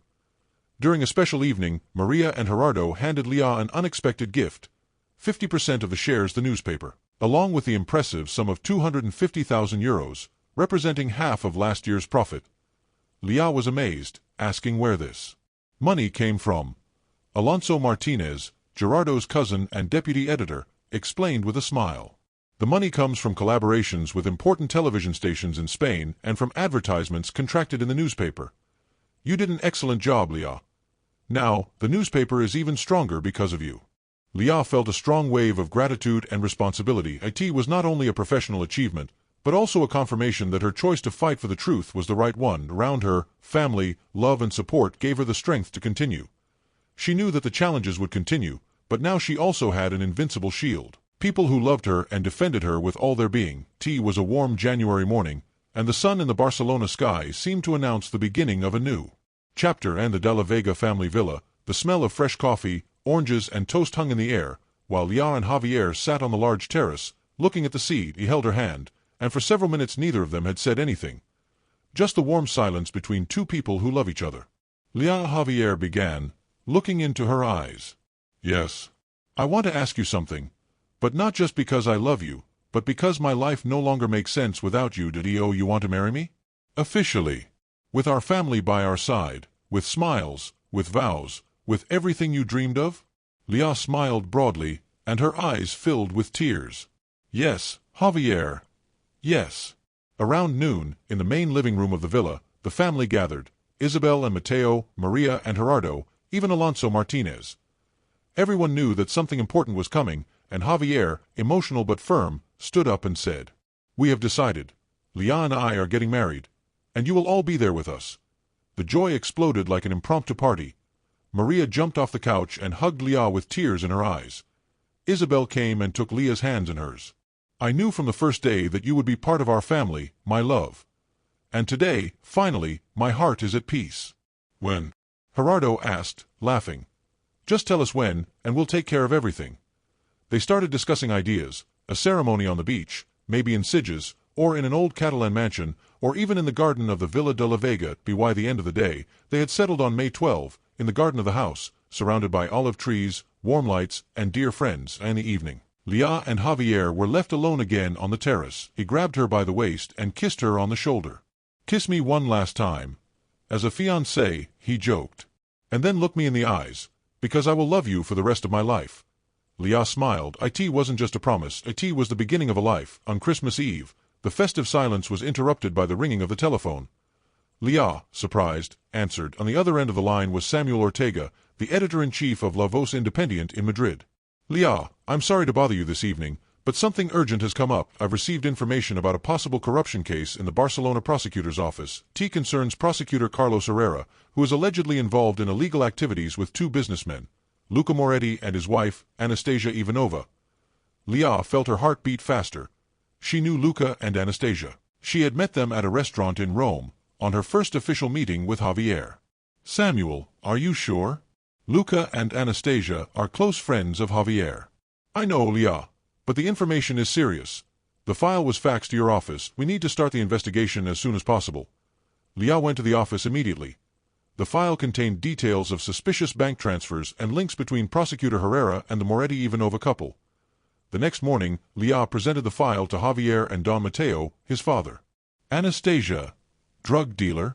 "I can't believe it," Don Mateo said, shocked. "Father, we have to be objective. If there is evidence, we have to follow it," Javier intervened, although it was clear that the news had deeply affected him. Lia knew that this investigation would be delicate, but she was determined to find out the truth, regardless of the consequences. Chapter 10 First Steps in the Dark. Lia entered the office early, before everyone else. The file that had arrived the night before was still lying on her desk, open to the last page. The name, Carlos Herrera, the key prosecutor of Barcelona, seemed to burn in the ink. The case was huge. Javier had kissed her hastily that morning, but his gaze remained heavy, worried. Lia knew that the first step in an investigation was the most important. She called the Barcelona tax office and managed, under the cover of a press inquiry about the transparency of the administration, to obtain a list of companies registered by Luca Moretti in the last 3 years. 4 names stood out: import-export companies that apparently brought in wines from Tuscany and handicrafts from Russia. But the financial data did not match: imports of millions, but zero declared stocks. Lunch, Lia met with the deputy editor, Alonso Martinez. "I need 2 people in the field," she told him, opening her laptop, "to go to the warehouse in Zona Franca where the Moretti company's goods receipts are registered." "Perfect," said Alonso. "I sent Amina and Claire." Amina Diop, originally from Dakar, and Claire Fontaine from Marseille, were the 2 journalists who had joined the team after the merger with La Voz Independiente. Young, beautiful, and courageous, they were always on the front lines when it came to risky investigations. By evening, Lia had already received the first photographs. Amina had caught one of Luca's associates, an unknown man, coming out of a hangar with a suspicious package hidden in a wine crate. Claire, from the other side of the warehouse, had photographed the license plate of the truck that was picking up the goods. That same evening, in the editorial office, Lia opened a black envelope that she had found tucked under the door. Inside was a photograph. Anastasia and Carlos Herrera, the prosecutor, at a discreet dinner in a restaurant in Gracia. The date was just 2 nights before the file was received. Anastasia is controlling Herrera, Lia whispered. Or is she blackmailing him? Javier came to pick her up late, after she had finished training with the yachting team. Lia, are you sure you want to continue? You're getting into something that could break relationships, even my family. Javier, if I stop now, then I'm not a journalist, I'm just a beautiful woman living a dream. To me, you are much more than that, that's exactly why I'm afraid. Lia caressed his cheek. She knew Javier was right, but the fire inside her was lit, and nothing could put it out. Tonight, while Javier had fallen asleep, Lia resumed her notes. She had begun to see the pattern, chain of ghost companies, a corrupt prosecutor, and a beautiful woman who seemed to be the puppeteer in the shadows. What would be the most important investigation of her career was beginning to take shape. And, perhaps, the most dangerous. The Circulo del Arte Café in Barcelona's Gothic quarter was known for its elegant silence. There, Lia had met an anonymous contact who claimed to have new evidence about Luca Moretti's network. Dressed in a beige trench coat and a blue scarf tied around her neck, a reminder of Rome, Lia waited calmly, but alert. 4 p.m. sharp. A familiar figure entered the door. It wasn't the anonymous contact. T was Anastasia. Platinum blonde hair, sunglasses as big as 2 mirrors, and a white suit with an impeccable cut. The woman who had looked at her with a cold smile in the restaurant in Rome seemed to have grown in strength and confidence. She sat down without invitation in front of Lia, took off her glasses, and said directly, I expected you to be smarter. Lia, you've had your chance in life. Beauty, money, love. And yet, you're playing with fire. I'm not playing, Anastasia, I write about the truth. Your truth is relative. Mine is simple. If you publish a single sentence about me or Luca, not only will your career disappear, but so will you. A sharp silence fell over the table. Lia stared at her, her green eyes burning like 2 lanterns in the fog. I know who you are, I know what you do. And I know who you work with. You can try to scare me with your Russian mobsters, but you won't shut the mouth of a truth that's already written. There are women who died for less, Anastasia said, in a low, almost comforting voice. Do you think Javier can defend you? Or his family? Lia leaned forward. I don't hide behind men. Neither in the face of love nor in the face of fear. Anastasia laughed softly, then stood up and put her glasses back on. You're beautiful, but naive. Don't say you weren't warned. When Anastasia left, Lia remained still for a few seconds. Her hand trembled slightly on the coffee cup, but not from fear, but from adrenaline. She knew now that she was closer than ever to the truth. She returned to the editorial office without detour. She summoned Amina and Claire, and together they drew up a new work plan. Late that night, she wrote in her personal diary a sentence that would become the title of the investigation. Sometimes, the truth has the face of a woman who refuses to shut up. It was a regular Wednesday morning in the editorial office of the La Voz Independent newspaper, one of the few mornings when Lia arrived early. Dressed in a simple, bland dress, as a symbol of a clear day, she was pouring her coffee when the office door opened slightly. Javier's private detective, Elias Navarro, had entered discreetly. A presentiment, he had told her briefly. I'm staying with you today. Lia had smiled gratefully. Elias was silent, but always attentive, and above all devoted, a former military policeman with cold eyes, but a heart that had beaten for the truth beyond pay or duty. 9:37 a.m. A muffled noise. Then everything broke into fire and smoke. When Lia opened her eyes, she was under something heavy. She tasted dust and blood in her mouth. The air was heavy. Then she realized, it wasn't something, it was Elias. His body had completely covered her, he had protected her from the explosion with his own body. Elias, Elias, her voice was just a whisper. But he was conscious, although crushed. She only said, You're alive. That's what matters. Then she lost consciousness. The paramedics arrived within 10 minutes. Lia had been pulled from the ruins with only a few scratches and a cracked rib. Elias had been rushed into surgery. Both of his legs were amputated due to burns and irreparable fractures, and total, 6 journalists had died in the attack, including Claire, Amina, and the deputy editor Alonso Martinez, who was seriously injured but survived. Javier arrived at the hospital with his eyes full of fear. When he saw Lia alive, he fell to his knees in front of the bed and kissed her forehead. "I can't live without you," Lia, with a broken voice, asked. "Elias." Javier sighed and told the truth. "I paid him a fortune, but he didn't do it for the money, he did it for you. Said you were the only journalist he would die for if necessary." The silence between them was oppressive. The police closed the borders within 2 hours. The images captured by the surveillance cameras, traces of explosive materials and telephone intercepts led to the arrest of Luca Moretti and Anastasia in the coastal area, trying to leave for France. During interrogation, the two denied any involvement in the attack. "We are not criminals," Luca said. "We are persecuted businessmen," Anastasia added, with her cold sarcasm. But the links between them and prosecutor Carlos Herrera, already under investigation for corruption, were becoming clearer. The prosecutor, caught up in a bribery scandal, had been suspended from office, but he refused to cooperate. Lia was moved under guard to a private hospital. She lay on a white bed, the same white that had once witnessed her dreams in Rome. Now, the white was painful, silent witness to loss and pain. Javier brought his hand to her lips and whispered, "We will rebuild everything. For them. For the truth. For Elias." Lia's eyes stared at the ceiling. She wasn't crying. Not now. Not when so many lives had been broken. "I will write. I will tell the world what happened. With their blood, Javier. With my life, if necessary." Javier answered in a warm but trembling voice.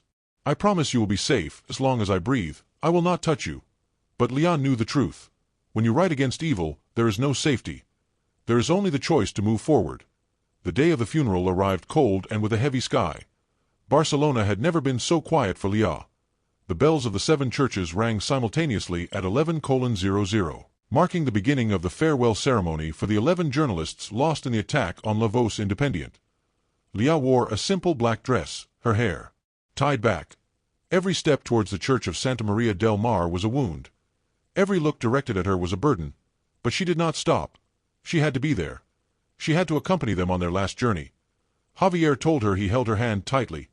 Not to lead her, but to keep her from falling, and the first pews. Elias Navarro was also sitting in his wheelchair, accompanied by his wife, Carmen, and their 2 children. He wasn't crying, he was looking with those hard eyes, but there was a small, proud smile at the corner of his mouth.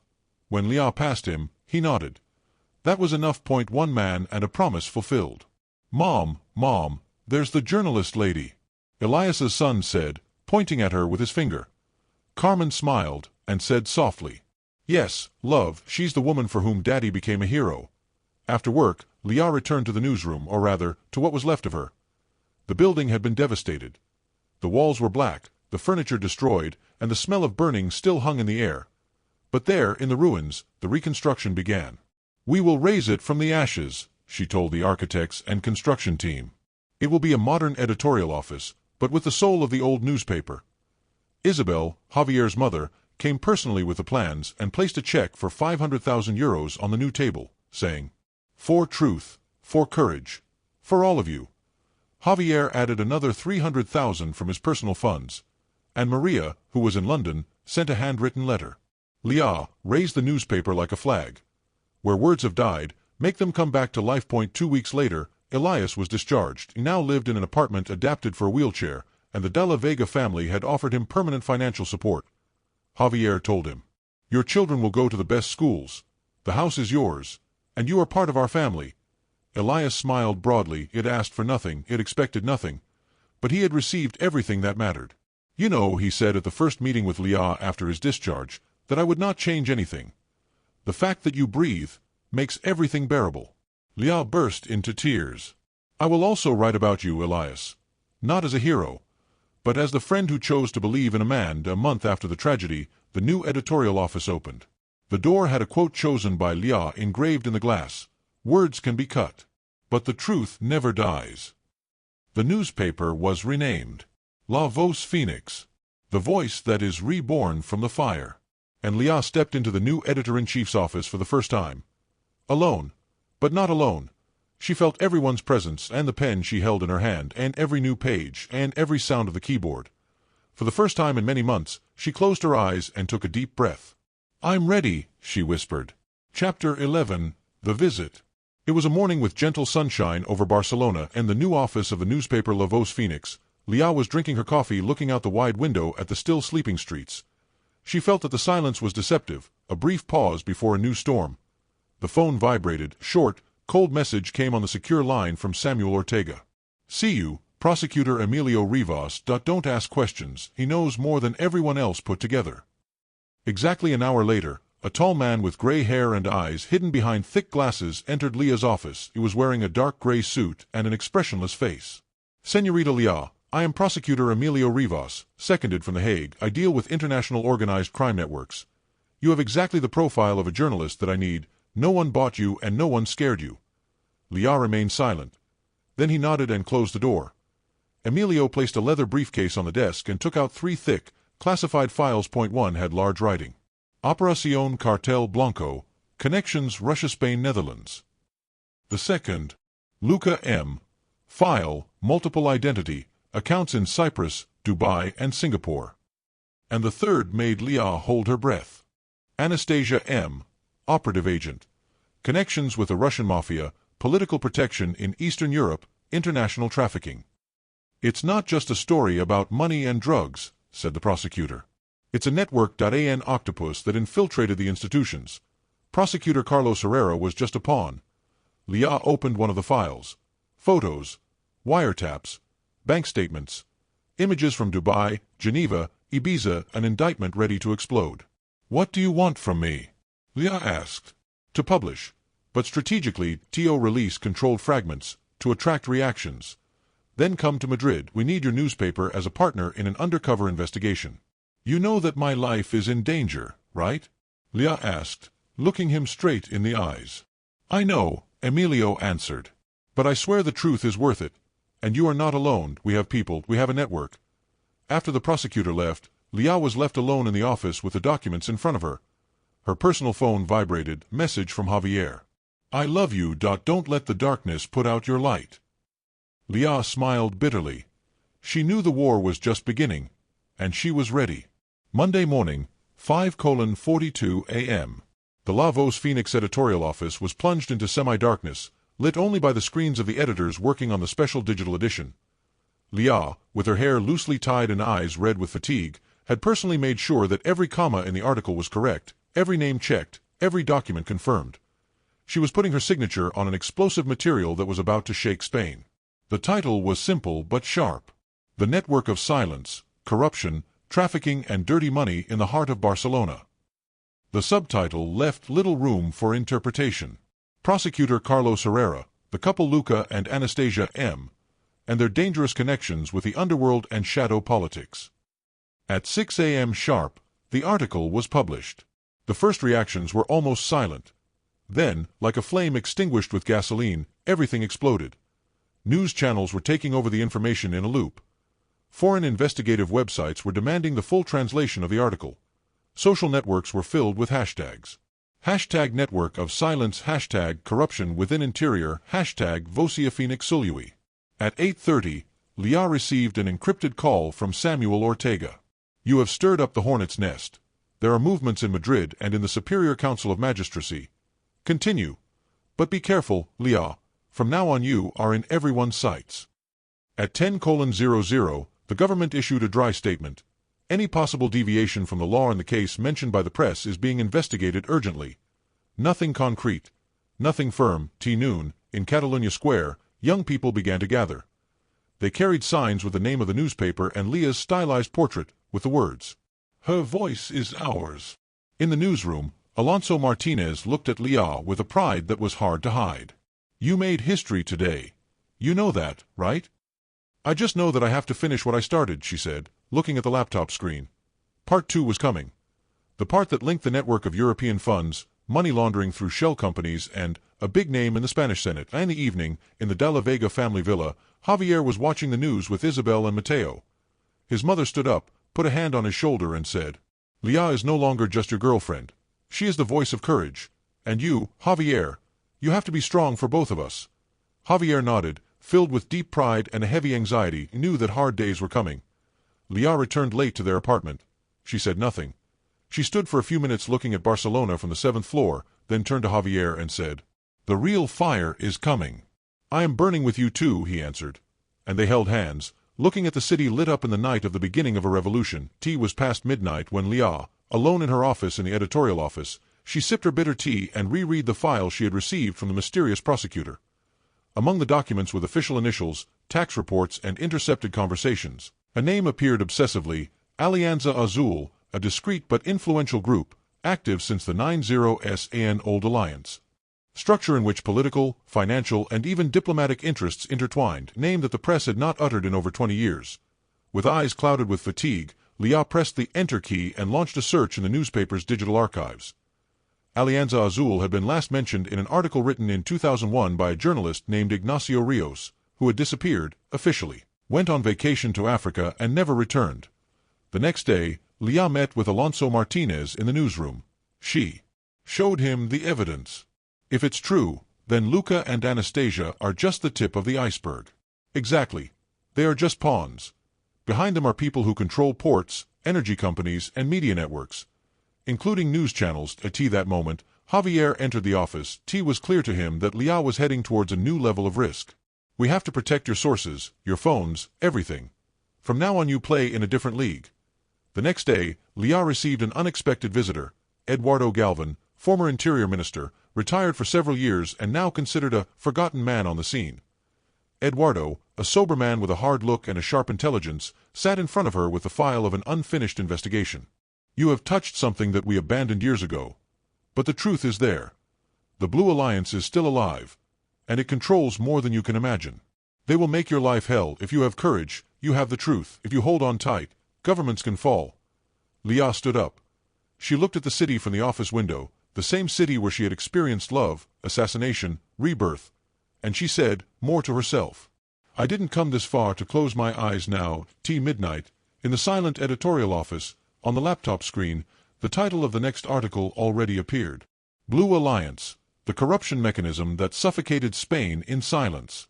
Javier watched her from the door, without disturbing her. He understood that Lia was no longer just his girlfriend. She was the voice of a fight, a flame that could not be extinguished. And he also understood that the most dangerous part of their lives was beginning. Chapter 12. The Shadows Inside. The day began like any other in the newspaper office, an apparent silence, screens on, phones ringing rarely. But behind the calm there was a silent tension, felt only by those who knew too much. Lia felt a strange pressure. For the last 3 days, she had noticed that gray car parked across from the office. Appeared early in the morning, disappeared after dusk.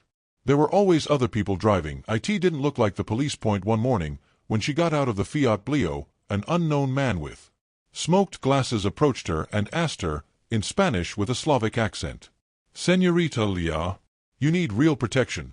The world you've entered is unforgiving. Lia didn't answer. But the next day, she officially asked for help from Don Mateo, Javier's father, who immediately mobilized a discreet security network. In less than 24 hours, they found out. The car belonged to a front company, linked to a former counterintelligence agent in Eastern Europe. That evening, Lia locked herself in her office and reviewed the short list of people who had access to her secret documents. There weren't many: Javier, Alonso Martinez, trusted secretary, Beatriz, and Eduardo Galvan, the former minister who had given her the file on Alianza Azul. But something didn't add up. The recent file she kept encrypted on a private server had been accessed from another location. Someone inside was betraying her. The next day, Javier, worried, accompanied her to the meeting with Alonso. They asked her to check who else had accessed the digital archive of newspaper. The answer came coldly. Only one of us, Alonso Martinez. Lia turned to Javier. Her gaze was clear, but broken. Alonso. That's impossible. He's Gerardo's cousin. He grew up with him. He grew up with Maria. But the system wasn't wrong. Alonso had encrypted activity during the night. And not at any time, but precisely on the nights when Lia had uploaded the essential evidence of the investigation. The confrontation took place in a cafe on the seafront. Lia and Alonso sat at the table like two former comrades in arms about to duel. You did it, she asked him directly. Alonso smiled bitterly. Do you have any idea what it means to fight with shadows? With people who control everything. They promised me they wouldn't touch you. I just had to give them what you already had, that's it. You sold me out. I saved you, or at least I thought so. Lia stood up. She didn't hit him, she didn't insult him. She just said this. You were a silent traitor. This is worse than any bomb. That night, Lia returned to the editorial office. She started writing the next article.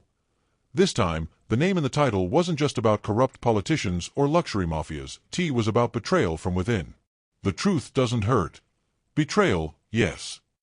In a corner of the office, Javier watched her. He had understood that Lia, his lover, was no longer just the brave journalist of Barcelona. She was a woman who had chosen the light, even though the shadows were hunting her. After months of investigations, dangers and betrayals, the Alianza Azul was finally dismantled. Corrupt prosecutors, bribed police officers and high-ranking criminals were arrested, and Spanish justice received a new breath of hope. Lia, with her articles and courage, was one of the central figures in this fight that shook the system. Following these events, Eduardo Galvan was recalled to the leadership of the Ministry of the Interior, and his first gesture was to hire Lia as his right-hand man. The offer seemed to him not only a recognition of his talent, but also a unique opportunity to truly change things from within. But before the new professional chapter, Lia and Javier chose to celebrate their love in front of family and friends, with a memorable wedding in the heart of Barcelona. The ceremony took place in a historic palace overlooking the sea, where white and blue flowers decorated the rooms with a simple but overwhelming elegance. Lia, in her white dress with fine lace and delicate veil, walked lightly, with a smile full of hope. Her hair was tied in a loose bun, and her lips were slightly red, emphasizing her natural beauty. Javier, elegant in traditional Spanish costume, waited for her at the altar with eyes full of admiration and love. When Lia arrived at his side, in front of the de la Vega family, she swore to be by his side through thick and thin, and he promised to be her unwavering support. The party was an explosion of emotions and joy. Flamenco was danced, exquisite Catalan dishes were served, and Spanish wine flowed in abundance. Maria and Gerardo were among the happiest guests, and Isabel and Don Mateo, Javier's parents, did not hide their tears of joy. Lia, now de la Vega, felt her story turning into a dream come true. Not just a love story, but a fight for the truth, a family, and a mission that was just beginning. The evening ended with fireworks that lit up the Barcelona sky, and Lia and Javier, holding hands, looked forward to a future full of promise and hope. Chapter 13. A New Stage, a New Life. After all the hustle and bustle of the last few years, Lia de la Vega and Javier de la Vega have finally found peace in a gorgeous villa in Madrid. The house was an oasis of calm, located in an elegant neighborhood, with lush gardens and a terrace overlooking the vibrant city. The villa was a perfect combination of refinement and comfort, with modern furniture, but also with classic Spanish accents, terracotta floors, gilded mirrors and heavy curtains that filtered the light in a pleasant way. Every corner was a witness to their love, and photos from their travels together decorated the walls with vivid memories. After all the trials, Lia and Javier felt how maturity brought them a deep understanding of life and their common desires. They both knew that the next natural step was to start a family. On a warm August night, Lia, with her heart full of emotion and courage, threw away the pack of contraceptive pills. Determined to let destiny guide them, it was the beginning of a week of crazy love, in which every moment spent together seemed a silent covenant between souls. Every touch, every kiss and every moment shared were charged with the hope of a new beginning, and in their eyes a promise could be read, a child who would bring them joy and strengthen their bond. Life seemed to settle naturally on its path, and Lia and Javier enjoyed the peace of a loved one who had gone through fire and storm, but who now shone with a gentle and warm light. 8 years had passed since Lia and Javier de la Vega said, "I do," in a Barcelona full of sun and promises. Since then, their life has taken a path full of deep meanings, maturity, and fulfillment. Lia was no longer just a courageous journalist who had shaken the system. She was now a prosecutor, a symbol of justice, a strong and respected woman in Madrid. But her greatest achievement was neither her career, nor her award-winning articles, nor her famous investigations. It was her little girl, the light of her eyes there, Catalina Isabel de la Vega. Madrid pulsed with life, responsibility and time that never stopped. Prosecutor Lia de la Vega had become a discreet but unwavering symbol of clean justice. After the collapse of the Azure Alliance, Lia had been appointed as first deputy prosecutor within the National Prosecutor's Office. The cases that reached her were among the most delicate: influence peddling, international networks, files with an impact on state security. It was exactly the kind of mission that had formed and consumed her. But now, it was something more. Lia de la Vega was 9 months pregnant. Beyond the files, the hours spent in investigations and depositions, the teams of prosecutors coordinated with the finesse of an orchestra conductor, Lia carried a new life inside her. Catalina Isabella de la Vega, the expected, desired and dreamed of child, was about to come into the world. The days before the birth were full of emotions for the entire de la Vega family. Javier gave up all work trips. He stayed next to Lia every day, bringing her herbal teas, massaging her tired shoulders, reading her investigative diaries from their glory years in the evening. The house in Madrid, with its wooden shutters and rose garden, was now the nest of a joy that floated in the air. Isabel, the grandmother, would not let go of her phone. "My little girl, Lia, is going to have a little girl. God is good," she told all her friends. Mateo, although more reserved, went to the florist every day and brought bouquets of pink tulips. For him, Lia was his daughter. Now, he was becoming a grandfather. On August 3, in the middle of a hot morning, Lia woke up with a strange tremor. Javier took her hand in his and went into a discreet panic, with the suitcase prepared in advance. They left together for the private clinic Santa Clara in Madrid.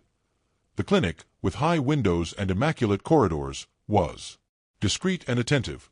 Lia was taken to a bright room, decorated with lavender and soothing paintings. The contractions began slowly but progressively. Javier stayed with her all this time, holding her hand, wiping her forehead, reminding her how they ran away through Rome, how they danced at their first wedding, and how she had the courage to write the first article that changed the world. The birth Catalina Isabella de la Vega was a miracle. The little girl came into the world with deep black eyes and olive skin like Javier's. She cried hard, squeezing Lia's finger with her tiny hand, and everyone present shed tears.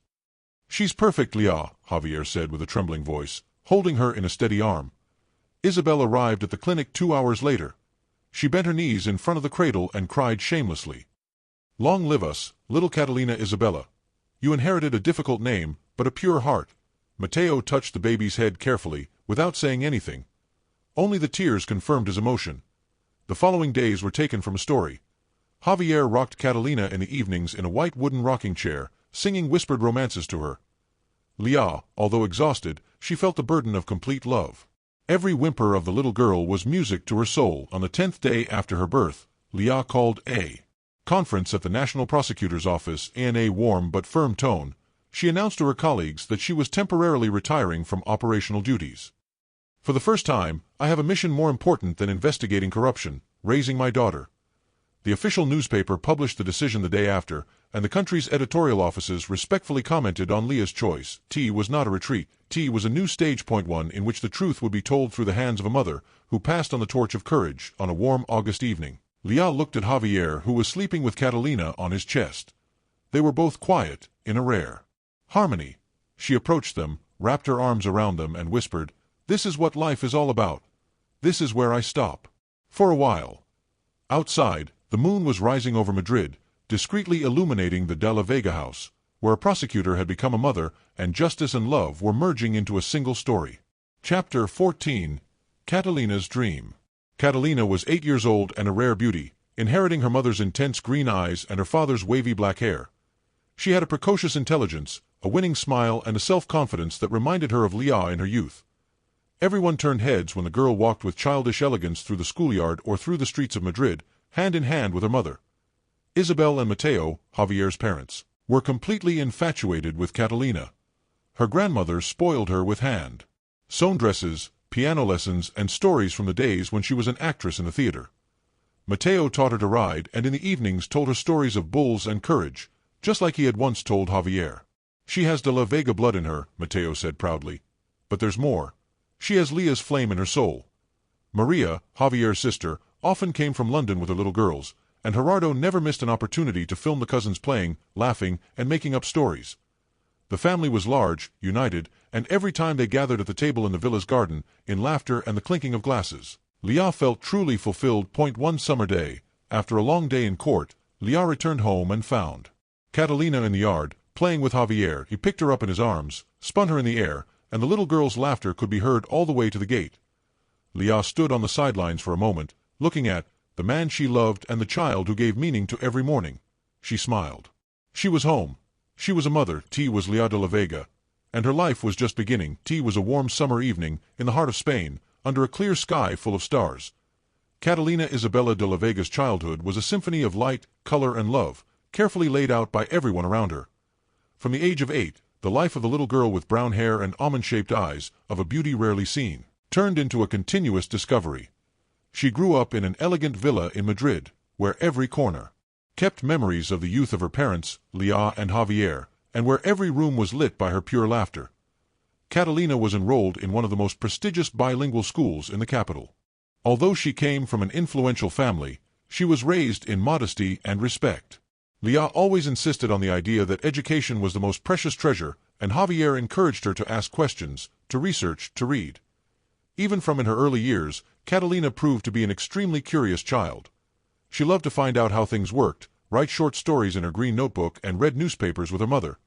She had a clear preference for investigative articles and often asked, "Mom, how did you know that prosecutor was lying?" Lia would smile, gently pull her cheek and answer, "From instinct and truth, my love." In parallel with school, Catalina began piano lessons at the age of 9 with a teacher from the Royal Conservatory. She had a fine musical ear and a sensitivity that made her translate emotions into sound. Memorable moment was her first concert at the Athenaeum in Madrid. At the age of 12, the hall, full of eyes, applauded her on her feet, and Isabel, her grandmother, had tears in her eyes.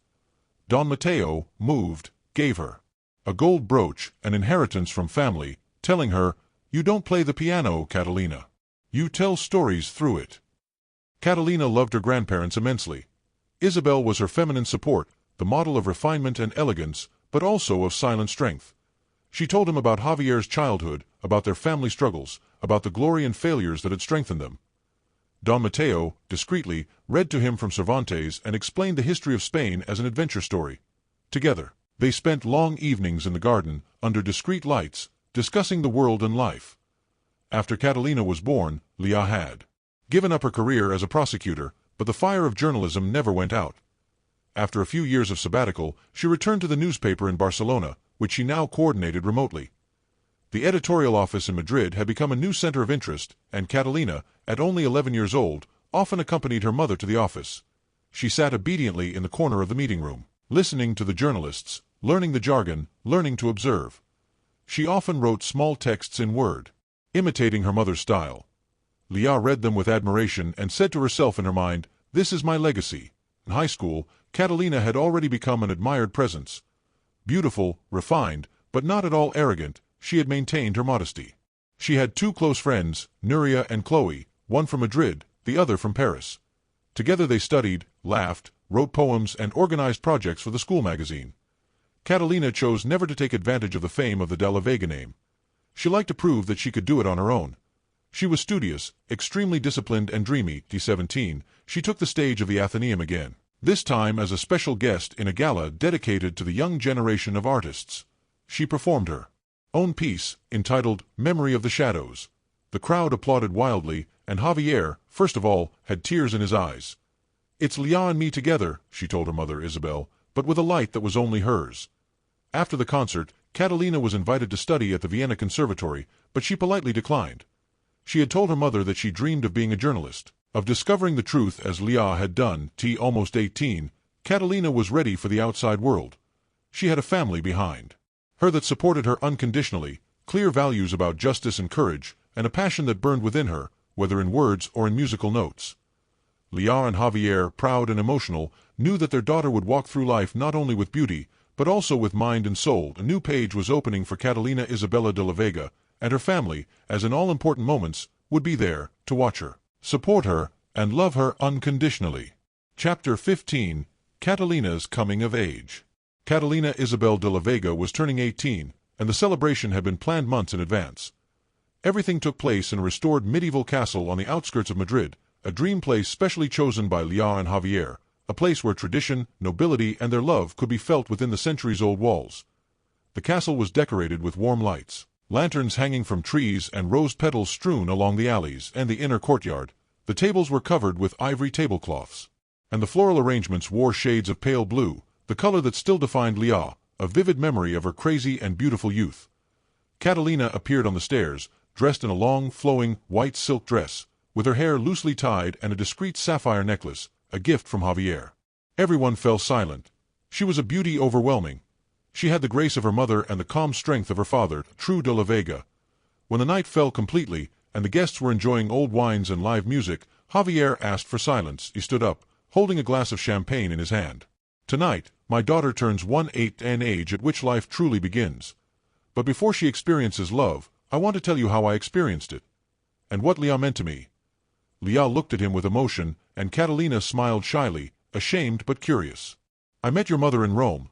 She was dressed in a blue dress, with a force in her eyes that could bring down an empire. I shouted on the street that I loved her, without knowing what kind of woman she was. But I quickly found out. She was a beautiful storm. She taught me what courage means, what truth means, and what it means to be a man. He paused for a moment. He gently squeezed Lia's hand, then said with a sincerity that filled the air, "If someone had hurt her, I would have been capable of killing. And I say this without shame. Because true love is not gentle, it is sacred. And sometimes, dangerous." Everyone fell silent. Discreet tears slipped among the guests. Even Mateo, now old, bowed his head in respect. Catalina stood up and came to her father. "Dad, if I ever loved the way you loved my mother, it means I was lucky. And if I have her courage, it means I'm already on the right track." And he hugged them both. The evening continued with dancing under the stars, laughter, fireworks, and promises of the future. The castle seemed alive, as if its history was now intertwined with the story of a family born of love, struggle, and truth. Catalina de la Vega had become a woman. The morning that followed her coming of age had been quiet. The sun was coming in through the large windows of the castle, and the aroma of fresh coffee was intertwined with the soft sound of the violin that Javier was humming absently on the porch. Lia was sitting in the garden, with a blanket on her knees and a cup in her hand, watching the flowers come to life. It was the silence after a dreamy night. Catalina appeared barefoot, with a long white shirt and her hair open, like a morning nymph. She came and sat next to Lia, looking at her with a knowing smile. "Mom, I have to tell you something." Lia felt at that moment that it would not be a trivial conversation. She turned her gaze to her daughter and saw her big eyes, full of enthusiasm, but also of a fire that she had once known in her own mirrors. "I have decided I want to become an investigative journalist. Like you." The words fell hard, like a sword stuck in the middle of that serene morning. Lia remained motionless. She felt her heart tighten. "Catalina, why?" "Because I don't want a life where I just observed. I want to change. I want to show the world what is corrupt, what is false, what is unjust. Like you." Lia felt a bitter emotion rise in her throat. Her daughter was right. She had been raised with courage, truth, and freedom. But that path had its price. She knew it all too well. "Do you know what this path cost me, my love?" "I know, mother. But I also know what you gained. People's respect, dignity, my father's love. And me." Lia closed her eyes. Part of her was proud, overwhelmed. The other was a mother who didn't want to see her daughter running towards the fire. "Catalina, promise me one thing, that you won't set out on this path alone. That you will tell me everything, that you will ask for my advice, that you will let me be by your side." "I promise, Mom. But now, it's my turn." When she told Javier that evening, he remained silent, staring into space. Then she said only this. "You raised her too well, Lia." Lia smiled bitterly. "I know." The night brought a heavy silence. Lia got up from the bed and went to her daughter's room. Catalina was sleeping peacefully. Beautiful, young, strong. But in her mother's eyes she was also fragile. Vulnerable to a dream with childlike legs. Lia knelt by the bed and whispered to her. "Be light, Catalina. But be careful.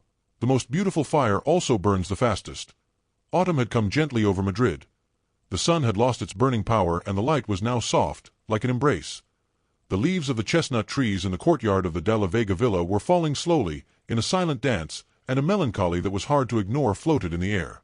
Isabel de la Vega had been the first to start getting tired.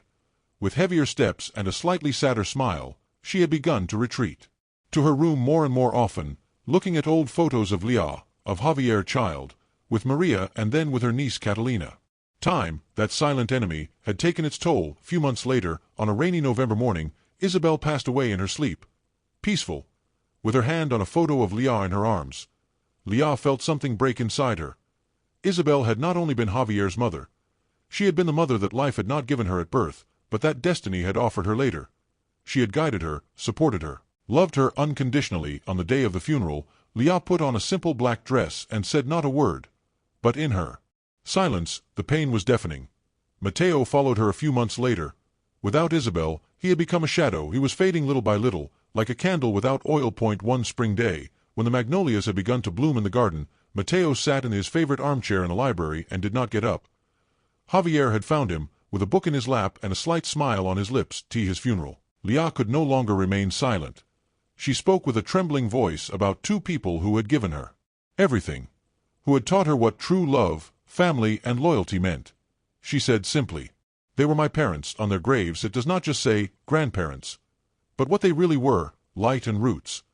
Catalina held her hand, and Javier cried next to her, in silence, like a man who had lost his past, but also like a son who had understood that family is not written with blood, but with soul. And the evening, in the garden lit by lanterns, Lia looked at the sky and said softly to the stars, "Thank you for everything. Stay with me." That night was the first in which Lia truly felt what it meant to be a matriarch. The legacy of Isabel and Mateo now lived through her, and Catalina, her young flame, was moving forward with a fire burning brighter than ever. Chapter 16. Catalina's First Mission. It was a cold March morning in Madrid. The streets were bustling with the city's hurried footsteps, but in the de la Vega family villa, time seemed to stand still for a few moments. Catalina de la Vega, 29 years old, stood in front of the mirror in her mother's office, wearing the navy blue jacket she had inherited from Liad on her lapel, a small pin with the initials of the newspaper her family had founded. The look in the mirror was not that of a girl, but of a woman ready to step into her own legend. "I am your daughter, mother, but I am also me. Today I begin to write my history," she said to herself, her mother's voice echoing in her mind. Her first assignment as a field journalist was a dangerous one, received in secret, through an anonymous channel. A series of documents suggested that in a small industrial town in southern Spain, workers were being exploited in inhumane conditions by a company with high connections. Lia had told her clearly, "Catalina, it's not a game. If you go there, you go not as my daughter, but as a journalist. That means truth, courage, and commitment. Can you?" Catalina just nodded. Yes, she could. She left without an escort, only with a young cameraman, Jamie, and a sound crew. Arriving in the small town, she disguised herself as a young intern. She entered the hall, spoke to the workers, filmed with a hidden camera. She saw children working, women with wounds on their hands, and people who didn't even know who they were working for. She was caught. The guards took her to the director's office. But she didn't lose her temper. She discreetly pressed the live broadcast button to the editorial office, and those seconds, everything that happened in the dark office was transmitted to the newspaper server. "You don't know who you're playing with," said the director. "I know very well. I'm a woman from the de la Vega family, and I did not come to play." Catalina was released a few hours later, after a wave of public pressure and a direct phone call from the Ministry of Labor forced the company to cooperate. The images were already circulating virally. When they returned to Madrid, Lia was waiting for her at the door of the editorial office, her eyes full of tears and pride. Javier hugged her tightly, like a father who knows that his daughter has just stepped into the fire.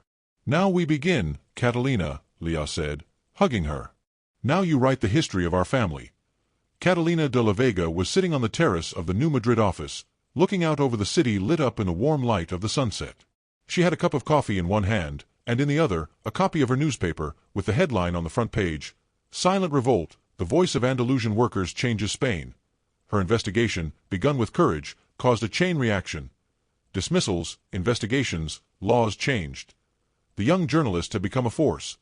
That day, Catalina's name had been mentioned in Parliament, and the Spanish Prime Minister had quoted her words in a historic speech about dignity and truth. Downstairs, in the office, Lia and Javier were looking out the wide-open windows. Lia, with her hair loosely tied and the same warm smile, seemed the young journalist she once was. Javier, with slightly white temples but a piercing gaze, looked at their daughter with silent pride. "She surpassed us, Lia," Javier said. "That's how it was supposed to be," Lia replied. "We started a story. She writes it further." And the evening, the family reunited in the old villa in Barcelona, now a museum and headquarters of the Isabel y Mateo de la Vega Foundation. Maria and Gerardo, with their 2 children, came from London. Elias Navarro, in a wheelchair, was there with his family, had become an author of books and a symbol of sacrifice for the truth. Catalina spoke at the end of the dinner. "Everything I have become is thanks to a woman who, years ago, got out of a Fiat Bleo in Rome, wore a Bleo dress and looked at herself in the mirror with hope, my mother. Lia de la Vega. Her story was not about luck, it was about choice, courage and truth. Today, when the world needs voices again, I choose to be one of them." That night, Lia went out into the garden. She looked at the stars, then closed her eyes. She felt the sea breeze, the smell of freshly printed paper, and the footsteps of the young woman she once was. She regretted nothing. Lia de la Vega's story ended with dignity. But Catalina's story, it was just beginning. Epilogue. Years passed, as all seasons pass in an inexorable cycle of time. The Villa de la Vega in Barcelona, still wrapped in ivy and the scent of lavender, stood quietly under the gentle sun of an autumn afternoon. T was no longer as noisy as it once was, but its walls retained the echoes of laughter, tears and promises made over the decades. Lia, now wise and mature, often retreated to her office in the tower of the house. There she wrote. Not articles, but memories. Her life had become an epic, and the world wanted to know her. The former orphan girl, who had become not only editor-in-chief, but also a prosecutor, mother and wife, lived with dignity the last pages of a life worthy of novels. Javier, loyal to the end, brought her tea and kissed her forehead with the same tenderness as in her youth. They had grown old together, but their love had not aged at all. Catalina, their daughter, was now a strong woman, an investigative journalist with her own name and voice in Spanish society. She bore the name de la Vega with pride, but also with responsibility. She had inherited her mother's courage and her father's nobility. She was feared, loved, and respected. And when she left for Madrid to found her own editorial office, Lia did not cry. She smiled, with a full heart, knowing that the future was in good hands. Maria and Gerardo, now parents of teenagers, often came to visit. The castle in the Pyrenees remained the place for family gatherings, where de la Vega meant tradition, but also freedom. Elias Navarro, the detective who once saved Lia's life, was a silent presence in the background, a mentor for new journalists and the family's anonymous hero. Time did not spare them all. The grandparents, Isabel and Mateo, rested in peace, but their memory was alive in every important decision. Their names were spoken with respect at every family gathering. The de la Vega family was not a perfect story. It was a struggle, a love, a wound, a hope. But, above all, it was a symbol. The symbol that roots do not define us, but choices. And that love, no matter how unlikely, can conquer all. Thus ends the story. But true legends never die.